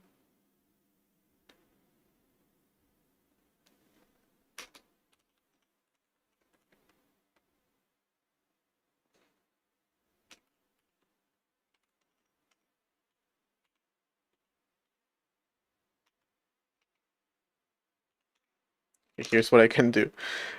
If the size is 0 and I'm supposed to skip empty, then I'm actually just going to manually advance myself. This may break very easily, I'm pretty sure. Makes the function a little bit recursive. It could technically break, I guess, but I'm hoping not. Anyway, back to the router. Do not allow empty, in which case we can get rid of this. And now we can assume that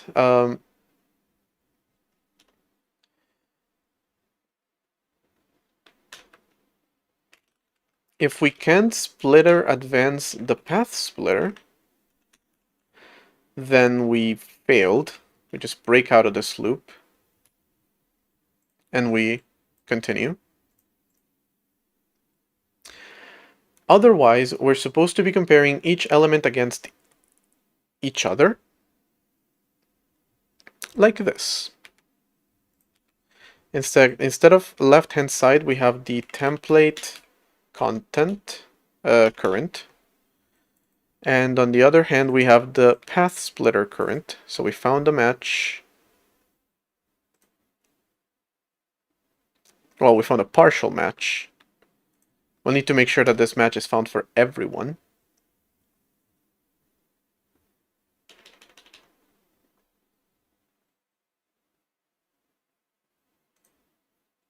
So really what we want to do is, if the slice matched, then you found a match. Otherwise, you want to check that the template is in fact a template.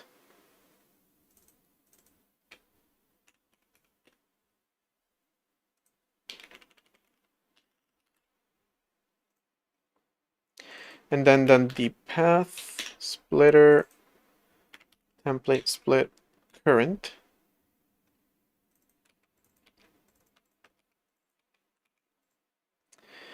And if this fails, and also this fails, then we didn't find anything.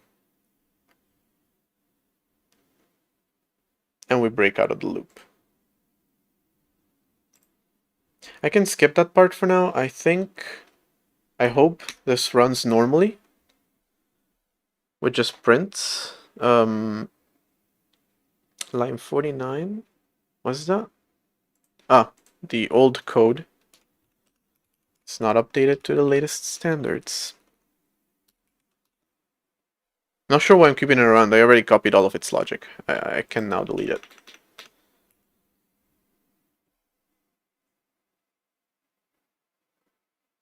Okay.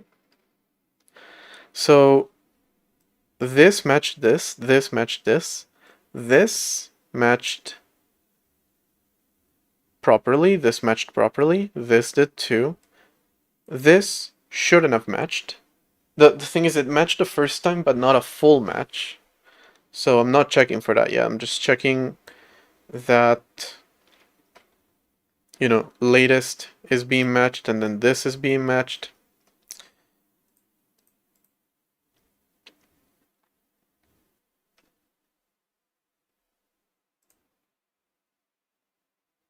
All right.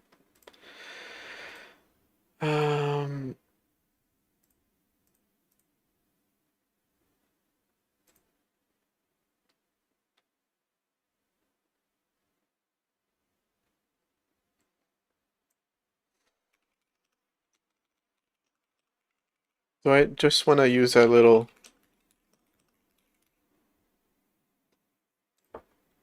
found true. Found true.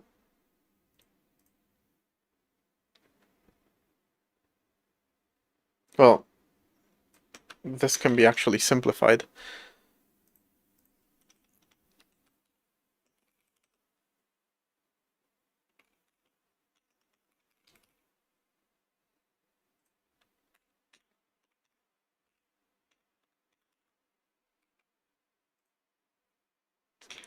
And then if found, return temp test entries I.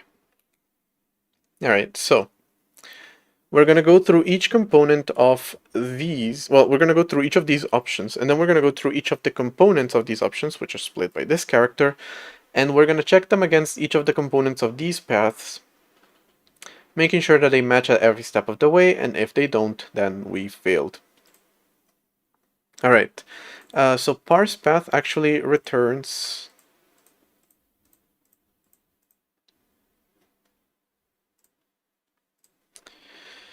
let's have it do a little print, a little debug print, just to tell us that path S matched pattern S, where the path is path, test entries I.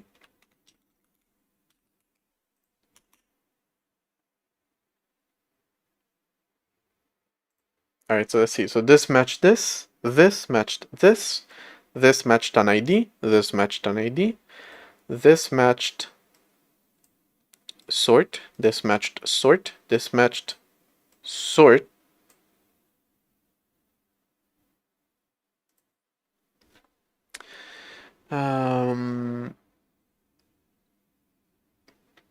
We need to check at the end, because right now we're checking if the path is shorter than the template, then we doesn't match the template. But if the template is shorter than the path, it also doesn't match, but we're not checking against that.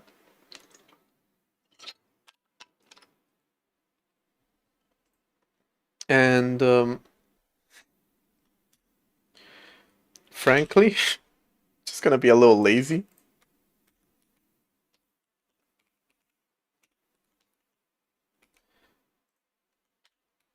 If we are actually able to advance this path further, then clearly it didn't work. And it'll match the next one. Indeed. This matches sort, this matches sort, this matches sort ID, and this matches sort ID. Okay, that was easy. That was simple. That was conveniently simple and easy to do. All right.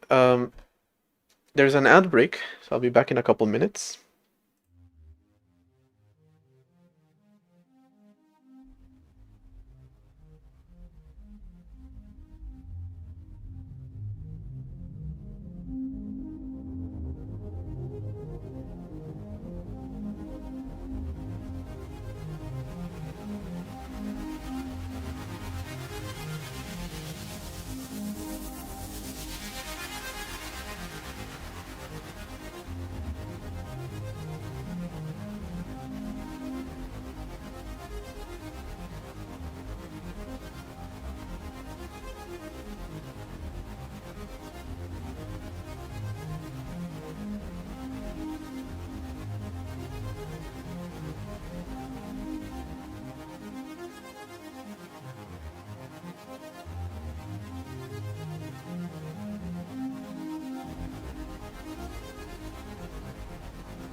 Okay.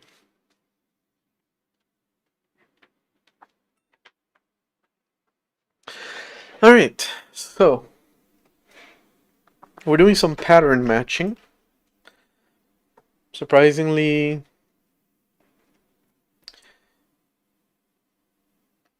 doable, I guess. Surprisingly easy to do.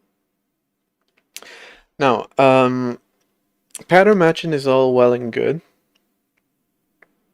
but we need to store these patterns somewhere. We need to actually do something with them. Um,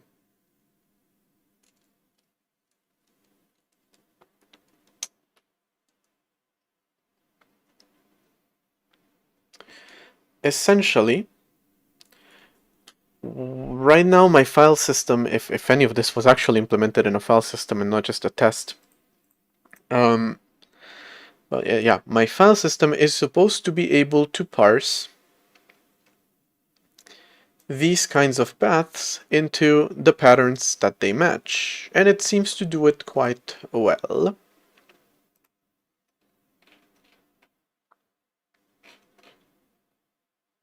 I want to test some failures before I continue, actually.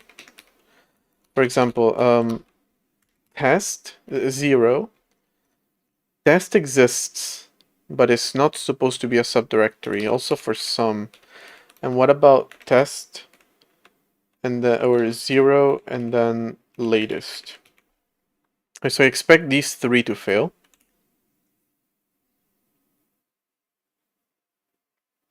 And it looks like they did, because they're not printing anything. Alright. So yeah, parsing of a path is supposed to tell me which one of the patterns matched, but it doesn't tell me what pattern matched. And that's kind of a bummer. That's kind of a problem. Because of course I need to access the information that was parsed in a somewhat easy way.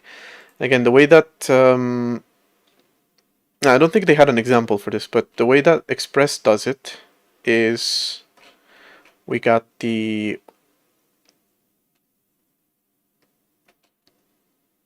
Where's your examples, my dude? Ah, here it is. Here's an example of how they do it. You do user ID, where ID is a parameter, and then you just access it by rec params ID. Because they're using JSON, and JSON is particularly great for these things. Now, I could use a dictionary. Probably will need to use a dictionary. I would love to allow the file system to define its parameters in a sort of very nice, neat way, and then just very nicely just say, hey, this parameter is a number, and then just returns a very nice number, and I can just do something like params.id. And that gives me either a string that I can parse into a number or directly the number. That would be cool. But I can't. I don't think I can.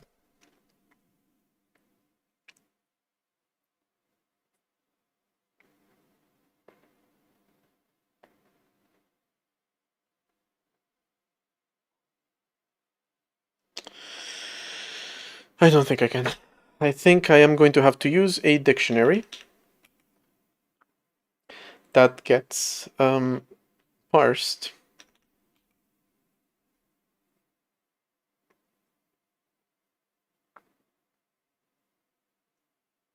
Where each entry just gets put in here. Well, no, each parameter matching is going to be put in here.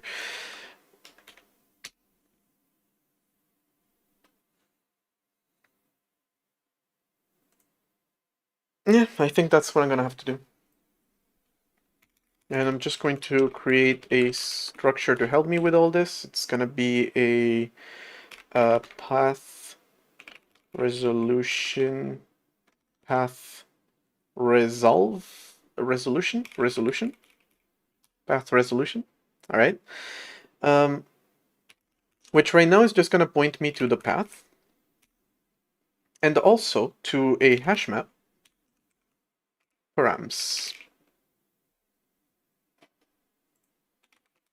We need to include a hash data struct hash map. And you still complete hash map t, where we're going to want to return one of these here.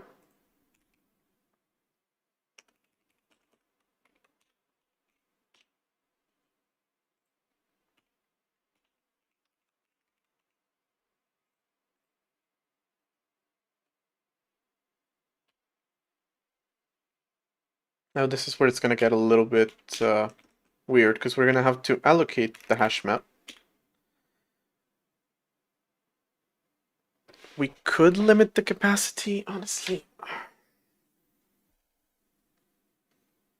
I'm going to limit it to 16. For the time being, this should be fine. I guess I'll also initialize the path to null at the beginning.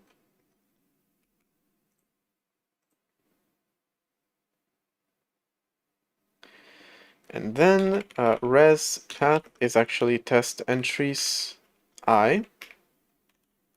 And you just return that. Otherwise, you have to hash map destroy. Do I have that function? Yeah, here it is. The hash map that was put in here.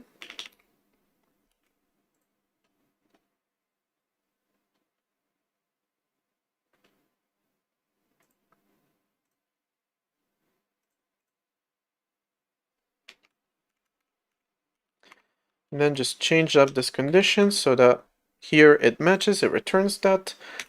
Otherwise, hash map empty. There's no hash map empty. So I'll need to create that. Is there a remove all maybe? No. So I'll have to create a hash map empty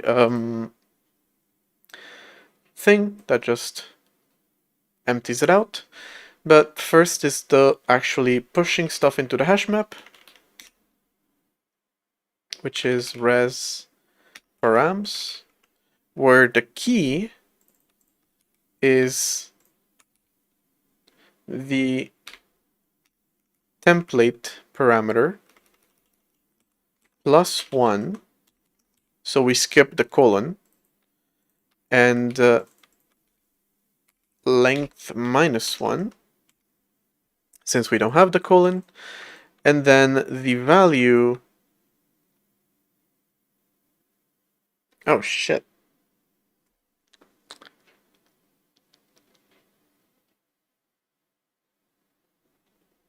Well, the value we have to allocate. So we can do strings from slice.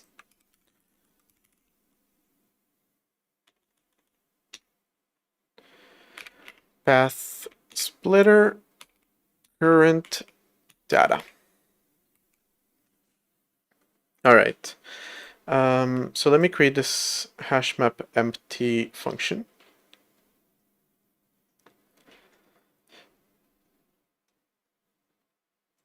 Pretty sure gonna need all this.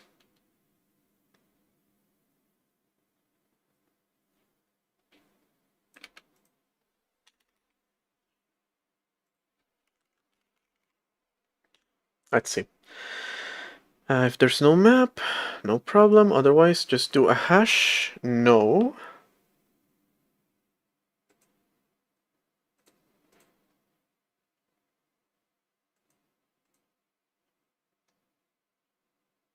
We'll need to empty all of the map's buckets.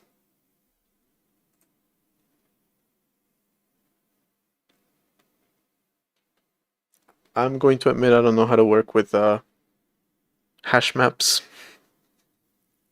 What can I say? So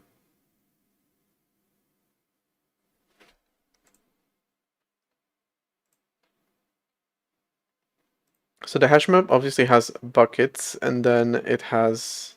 Wait, hold on. Maybe the destroy function is iterating through all of them? Or for each, actually, is. Yeah. I'll just copy this code. It's a lot simpler, actually.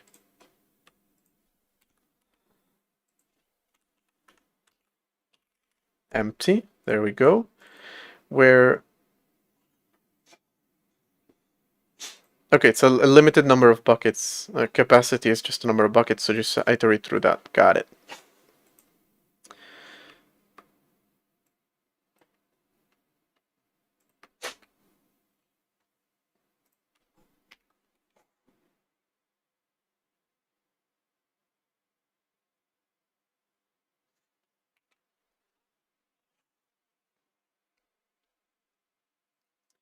We're also not freeing the contents of the map when I'm doing this. That's not really helpful.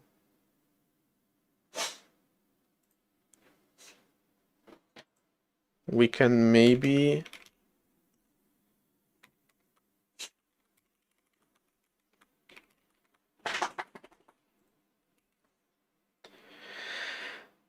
first free the key, then free the element, and in between you might want to free the value.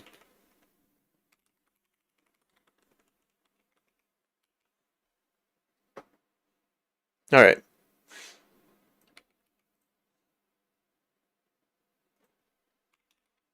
Let's see how that works.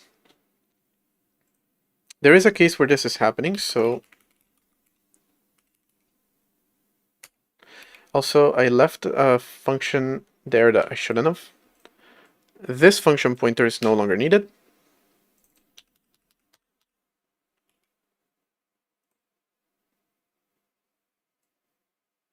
Just keep the one for free. And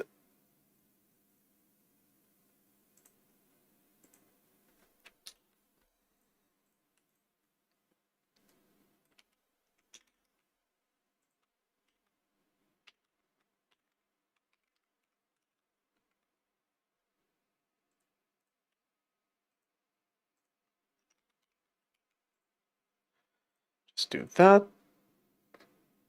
Wait, it's not even a string technically.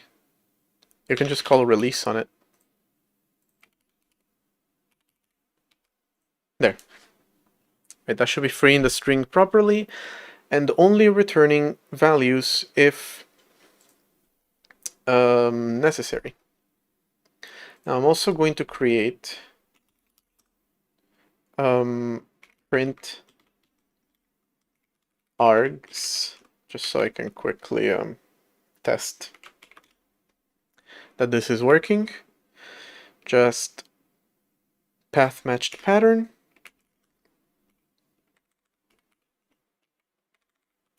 I like that Z does these little things. Helps with formatting a lot.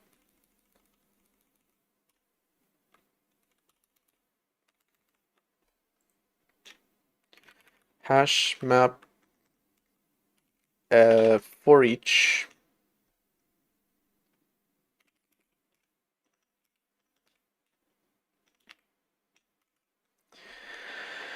Where we have this function signature.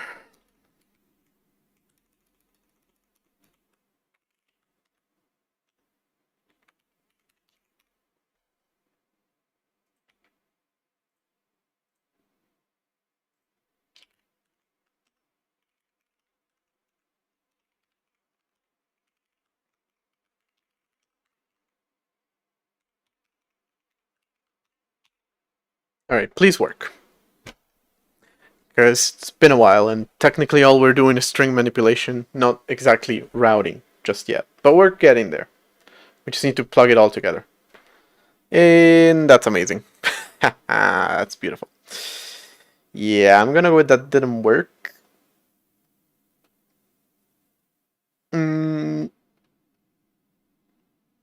This one worked with no arguments. This one worked with no arguments. This one worked with argument 0. Wait, yeah, so I also want you to print the key. You can actually print the key as a string slice.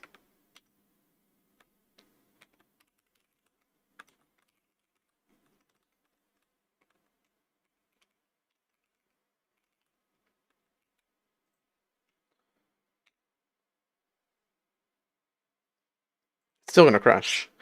But we can at least check these. Okay, no arguments here, no arguments here. ID 0, ID 0, sort latest.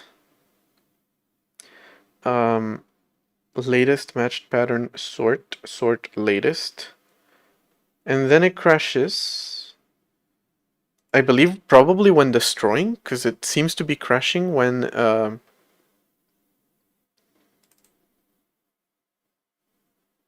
for the ones that don't actually work. No, wait. I removed those. So never mind. When are you crashing? Hey, Red Falcon, what's up? Latest matched pattern sort. Latest matched pattern sort. So it's crashing for this one. Okay, so you're crashing here on the empty.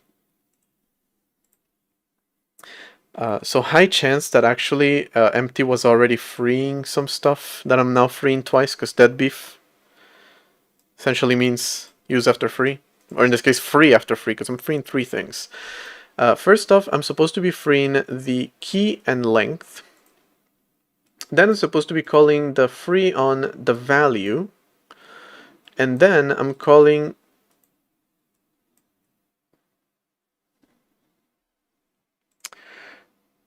hashmap entry t. Which one of you is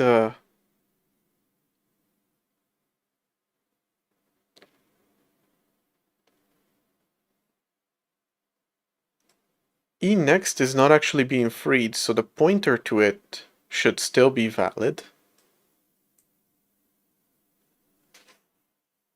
Not sure what's going on. Yeah, viewership has grown.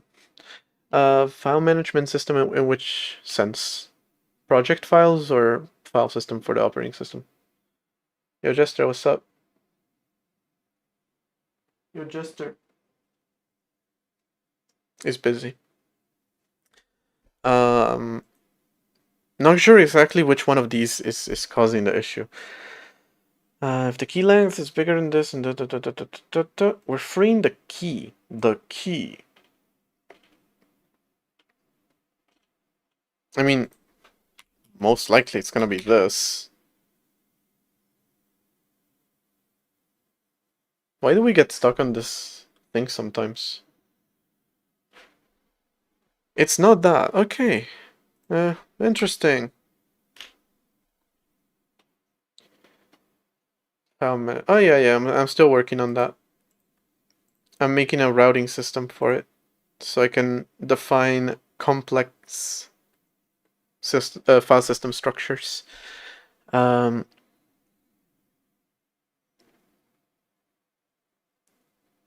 you have a value dispose. Oh, how do you know? What is this value dispose? I didn't know that. Right, so that actually frees the hash map empty from having to have this. And we can kind of just do it like... Jester, what are you doing? Like that.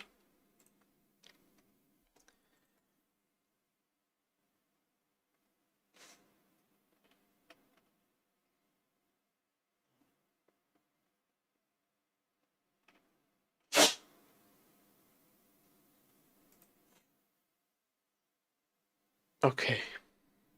I didn't even begin to fix the issue, so this shouldn't change anything, but maybe. I guess we'll see.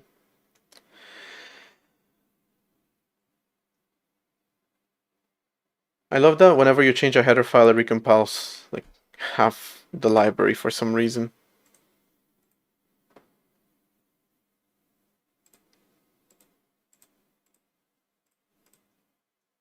Wait.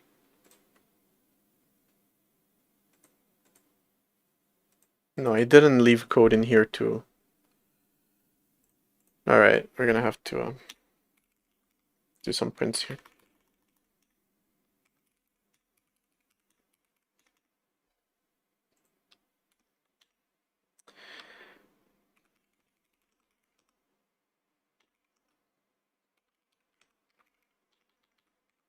Just X.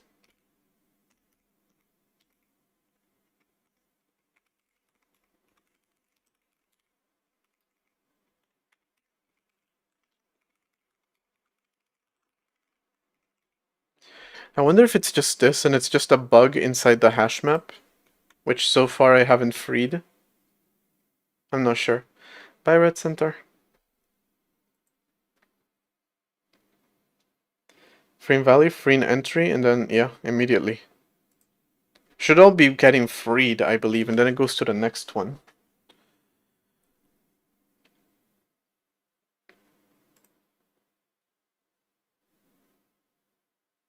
So, why is it getting freed?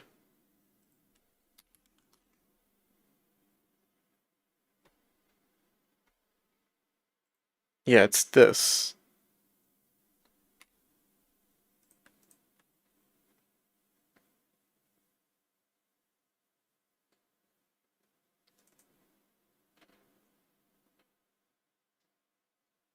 This is using malloc.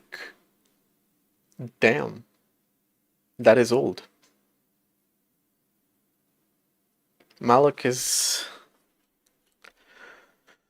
hasn't been used in a while. Okay. It's already kind of late, and I don't want to keep debugging this, so we're just gonna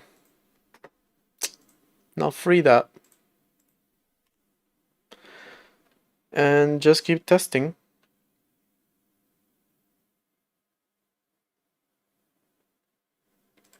Oh, wait, I'm forgetting one thing in here either way.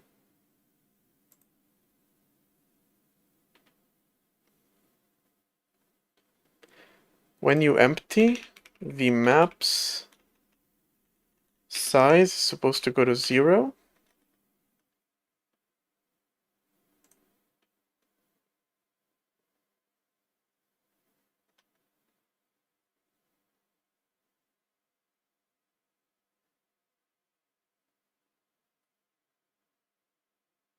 Wait. I can do something else. Hold on. This returns 0 if it didn't do anything, returns 1 if it did. Alright, so can we make it like return a boolean? For the love of God. What is this savage C code with zeros and ones?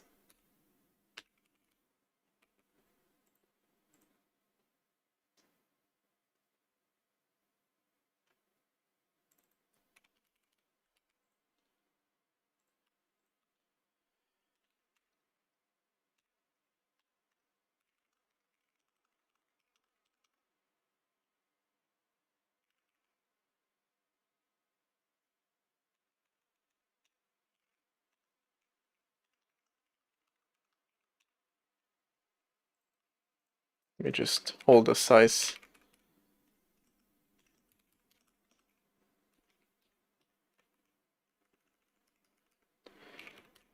I mean, there's a chance that, again, the bug doesn't even come from what I wrote. It comes from this. Like from just the hash map itself. So there's a chance that I'm going to have to disable this as well. But, doesn't matter.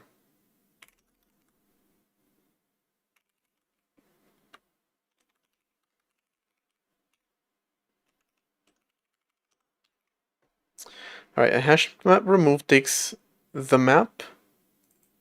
Oh, it does expect a key and a length, huh? Why did I think it didn't?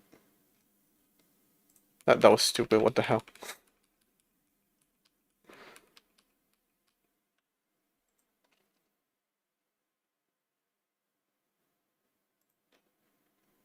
Oh, why is this const?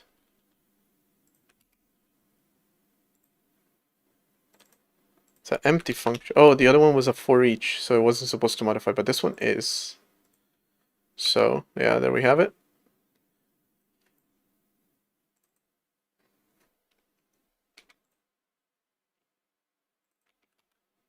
Alright. Again, high chance that all of that was for nothing. Well, no, I already didn't do it, so yeah, should be fine.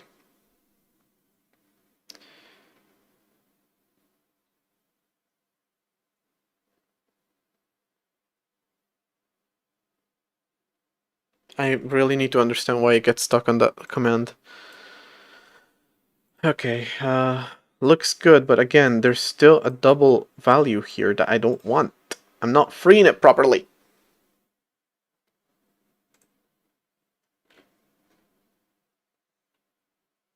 Alright, I'm gonna do something a little stupid, okay? Because I'm having too many bugs to deal with this. And again, I kind of need to move forward, so I'm just gonna do this. Temporary code, alright? I'm just gonna destroy the hash map and start over. And hope that destroying the hash map doesn't actually crash. Looks fine. And yeah, it works.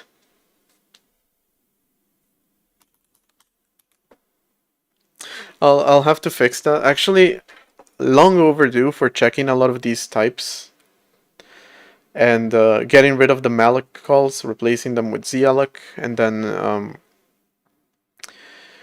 doing some more maintenance on them.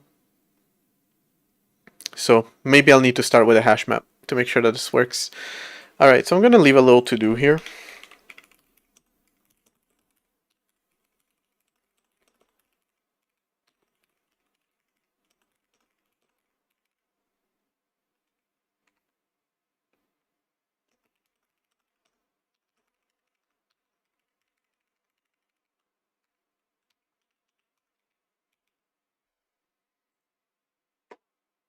Okay.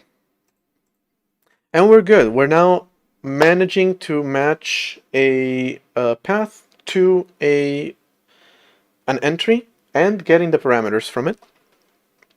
So the last thing we really need to implement is listing the content of a subdirectory.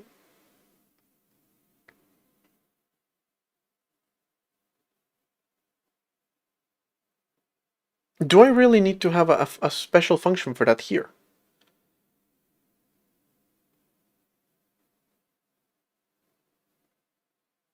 I technically already have something for it, so maybe I just want to implement this in the stack fs here, and then just kind of bring it all together later.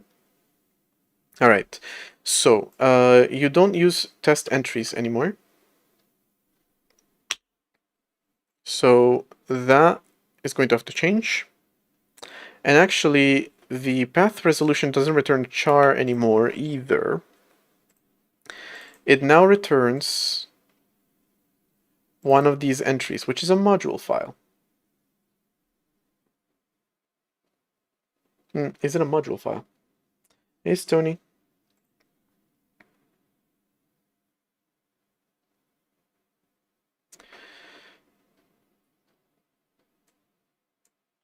Yeah, it's a module file.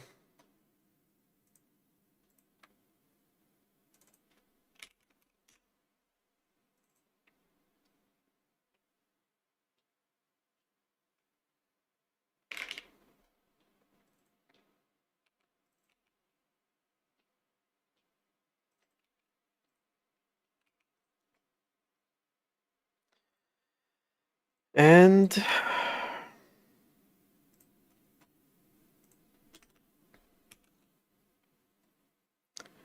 the entries to be parsed, you just take them from here, from an array of them.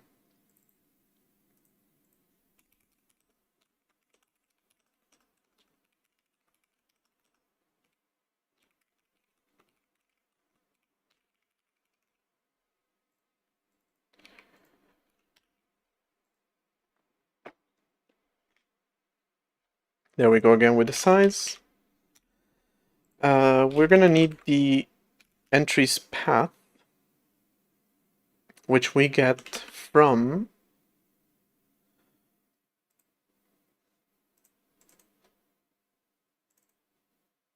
the name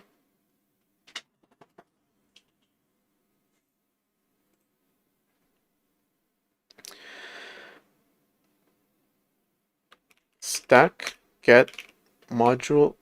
Actually, no, not like that. Yeah, like that. Get a module file from entries index I, and then you're going to get the name. And that is not the path, but the pattern. The pattern.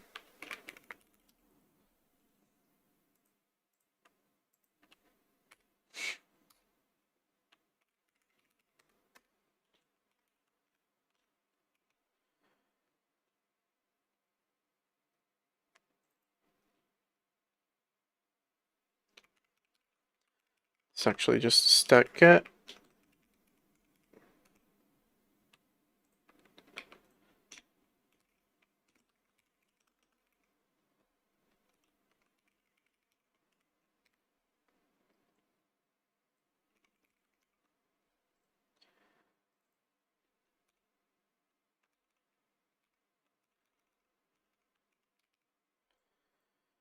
Okay, and what's your problem? It's a string.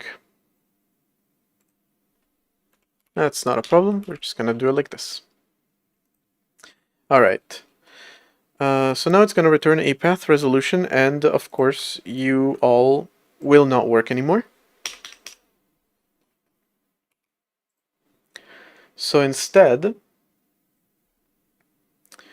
I'm going to want to include this stuff in here, router. And I'm going to test it out by, I already had the directory listing, which is also why I'm not super interested in implementing that right now. Instead, I'm interested in re-implementing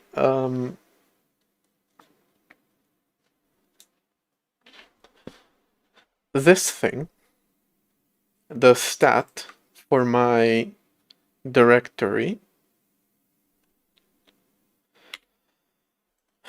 where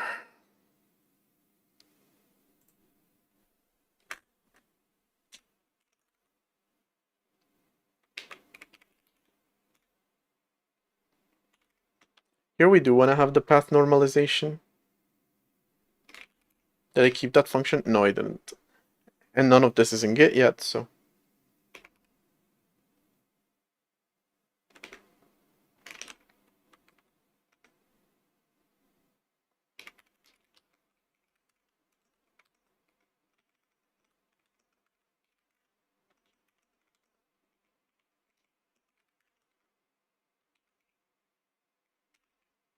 Okay. I want to do parse path, given it entries and path. And this is going to give me a path resolution.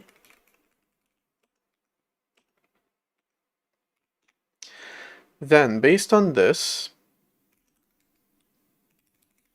if I don't have a file, then return false. If I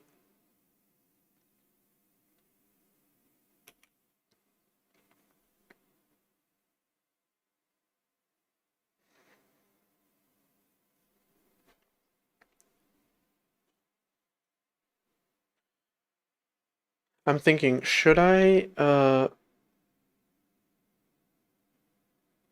yeah, I can just do hash map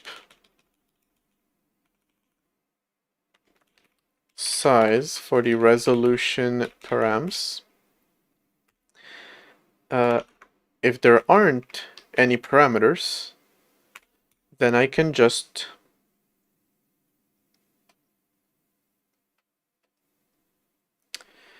fill out the information manually.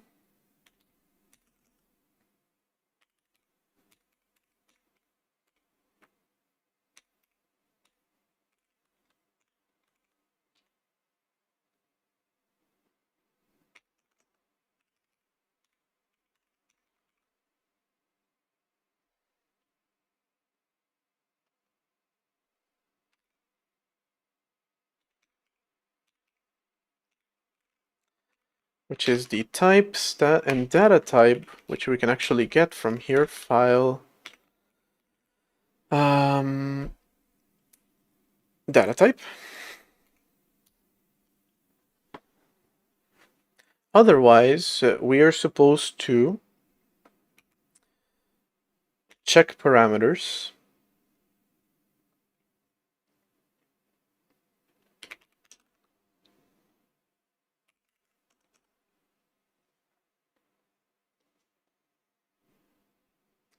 by doing hash map remove or get, doesn't really matter, with key sort length of 4. Kind of want to create a helper for this also.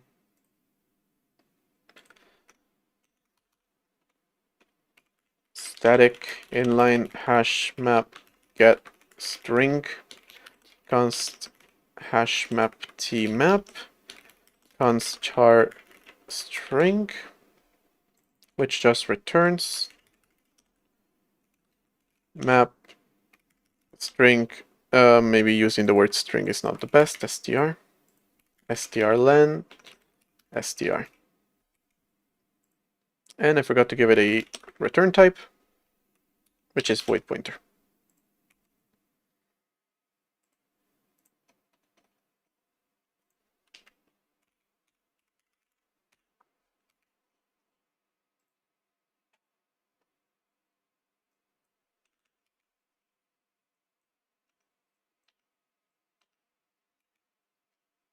All right, back to this.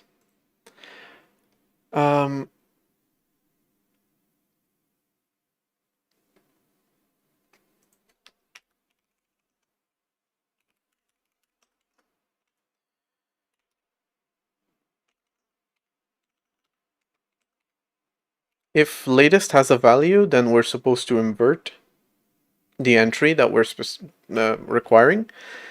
If not, then we're not supposed to do that. But here we do need to do an ID by doing hash map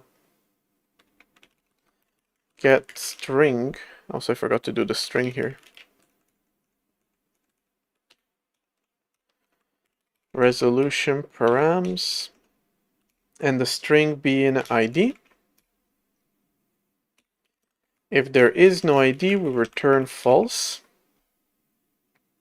Oh, hash map. There we go. And then, well, this is ID string maybe, because this is ID, by parsing the ID string with its size.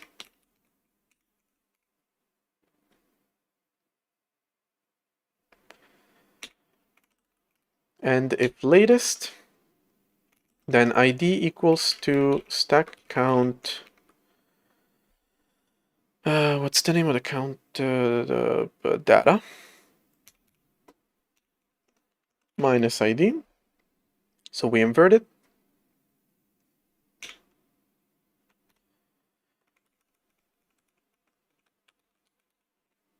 Also, if the ID is bigger or equal to the stack count, then we probably failed somewhere, so we return false.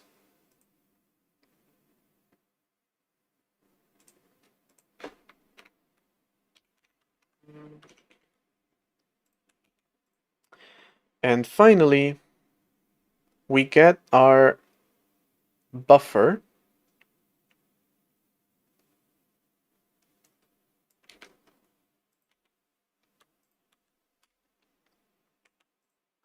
from which we're going to get the information for the file.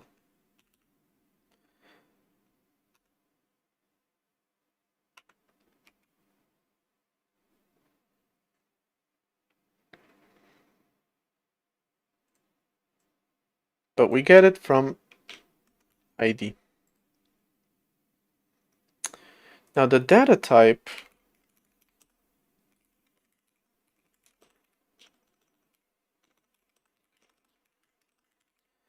which is this kind of voluntary tagging type system for the file system. We kind of lose that right now. But honestly, this buffer type should have it, because buffers are meant to be helpers to work with files or with any kind of data like that, and the file system is supposed to be able to handle that type of stuff with types. So stands to reason that the buffer should have a type. I'll add it in a second. I want to see if this works though. What the fuck are you complaining about? Nah, genuinely, what are you complaining about? Yeah, I'm pretty sure it's complaining because I had to include string.h in the hash map so I could bring in strlen, which, by the way, didn't even point me to the correct place. Doesn't matter.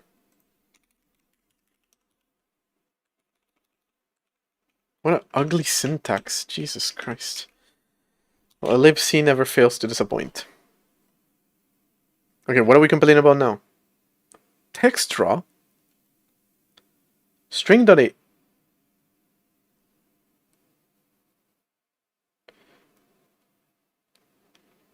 Previous declaration instead of...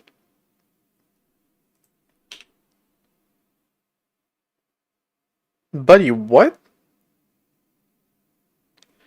What do you mean previous declaration instead of hash map? This is an extern. It's not a declaration.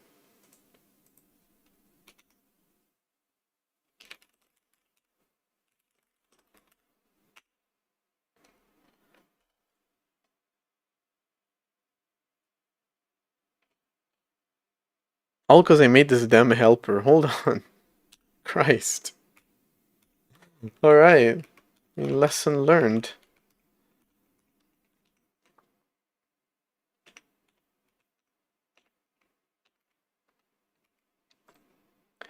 Just move the helper over here.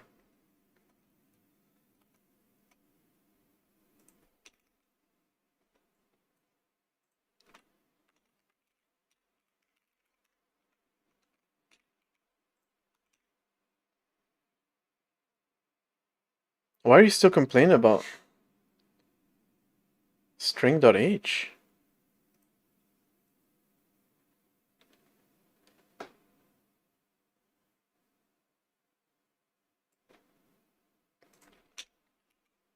Oh, the extern declaration is still here. Again, the way that extern declarations are supposed to work is that you just kind of say, hey, this function exists somewhere, but you're not defining it.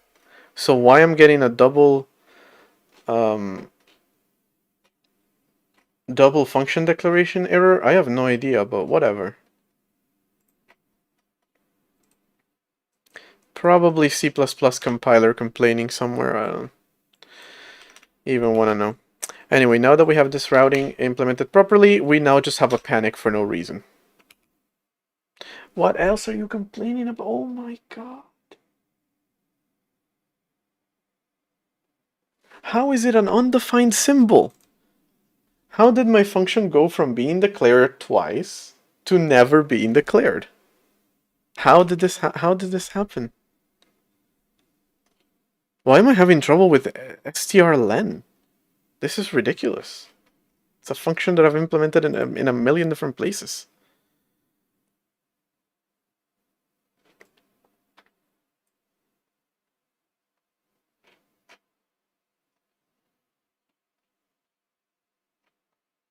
All right.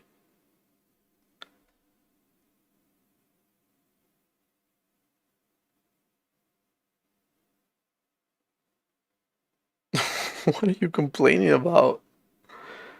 Undefined reference to strlen in hashmap.c.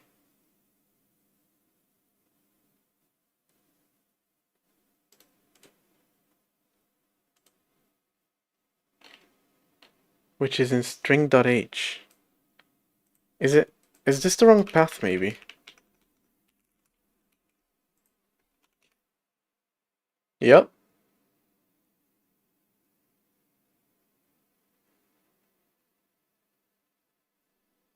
Whatever, man.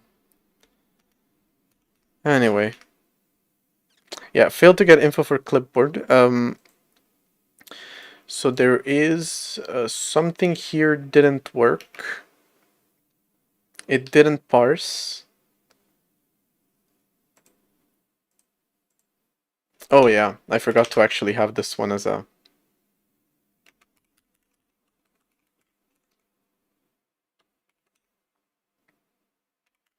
stat dir out stat return true.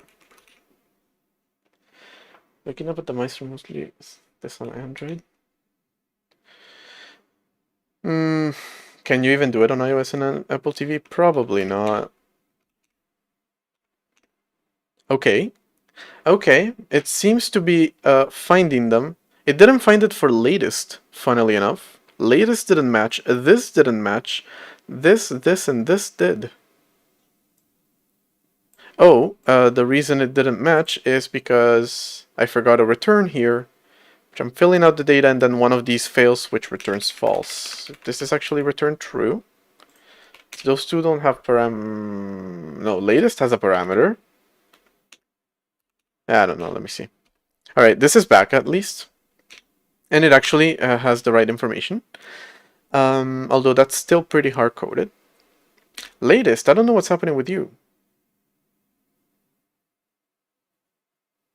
0, failed to open file. That makes sense, I haven't implemented actually opening. Latest, I'm a little surprised to see that. Clear. Path latest matched pattern sort with sort. Oh, because there's no ID. Yeah,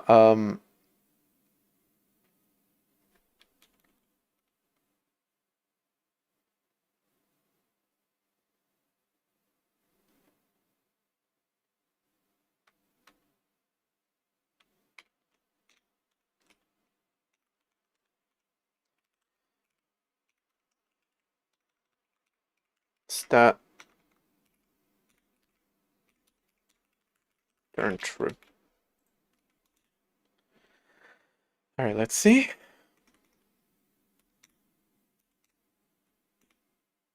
Okay, now this opens, this crashes.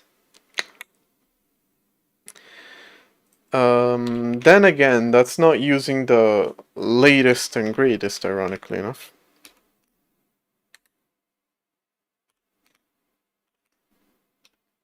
But it does recognize it as a directory. It recognizes these as files, and again, it cannot open them because the actual thing to open them happens here. Now, essentially what I was trying to do, I already did. What I need to do now is the same thing that this function, pretty much, that I just implemented, I need to implement in reading a directory. I'm pretty sure that's the only place. And then I need to do the same logic that I did in order to do this, but for listing the contents of a directory. Again, very similar kind of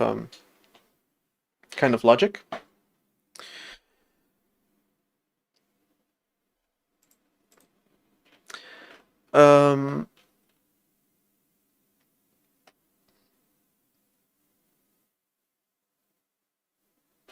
So really just copying and pasting code won't be particularly interesting. But before I end the stream though, I did say, this is somewhat important, that the buffer should have a data type, a data signature.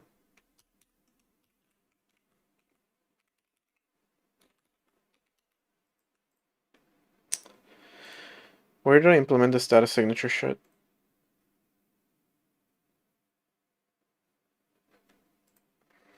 In data signature.h. It was literally right under the file that I'm working on.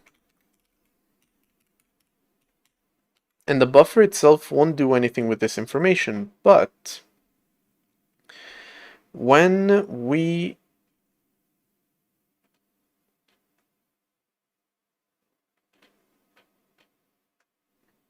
write, we create a new buffer, we give it the data type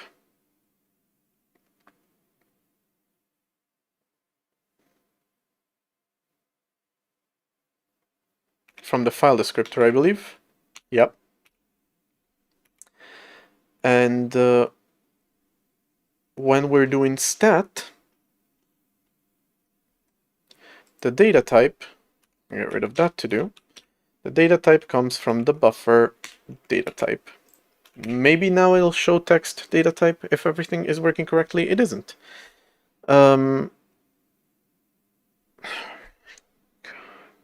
C++, I hate you. You're so stupid. I don't know what else to call you. You're just stupid. It's complaining because this initializer doesn't initialize all the values explicitly. Oh my god, this is such a problem. Oh my god, I'm C++, I'm really stupid.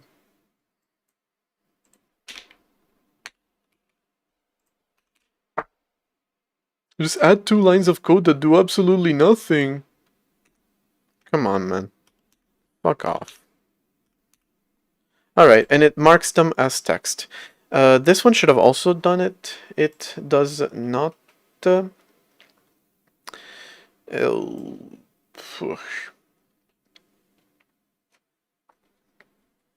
guess it's also up to me to kind of hardcode that logic into my current this thing. It's not a warning, it's an error. Probably should disable it, I guess, but I would much rather disable the entire language, if I'm completely honest with you.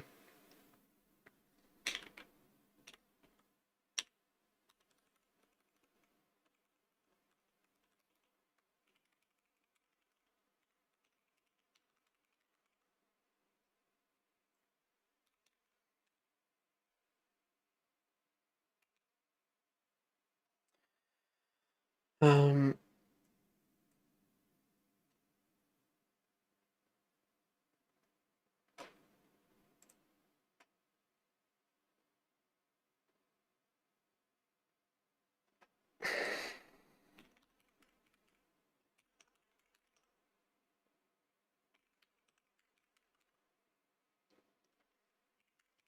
stack fs stat file or stat data with an i64 ID.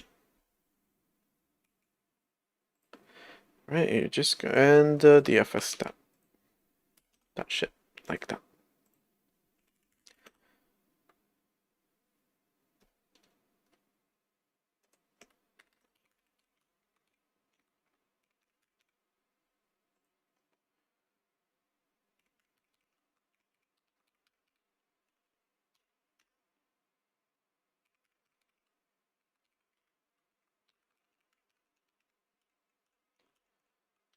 Alright, so I'm just gonna create this function to do this for me.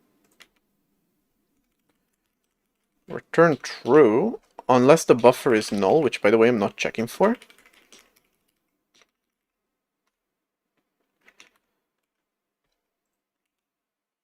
I feel like that's not the first time that your little brother turns off the internet. Return stackfs stat data with the ID that we've been given and the out stat that we've been given.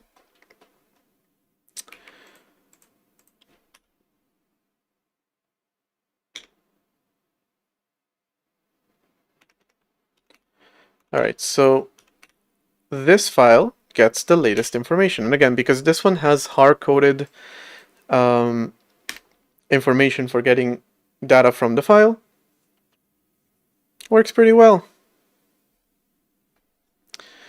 Now, what happens when that file is not, does not have,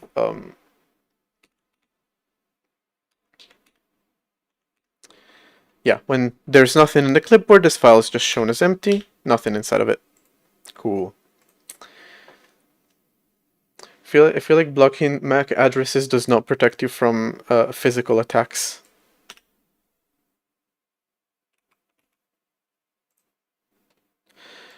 Okay, and I'm gonna keep these logs just in case I need them.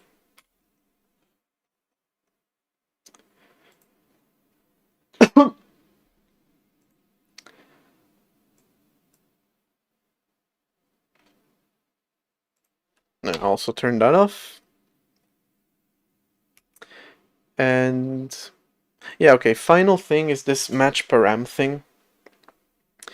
Can I do a forward declaration of it?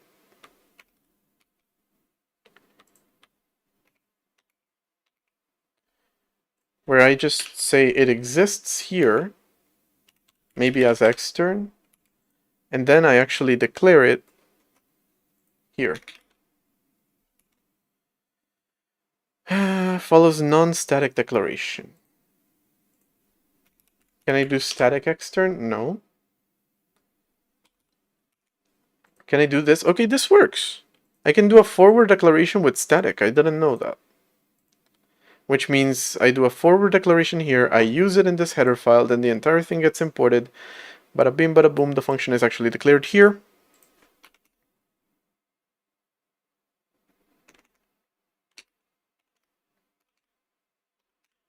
Which of course makes sense because that function is what declares what an ID and what sort are. So we're good. Now this is a fully configurable router. The only thing that it doesn't do is list, which again, I might not even need to do that. I might just be able to implement it directly in here. I don't think there's any special logic.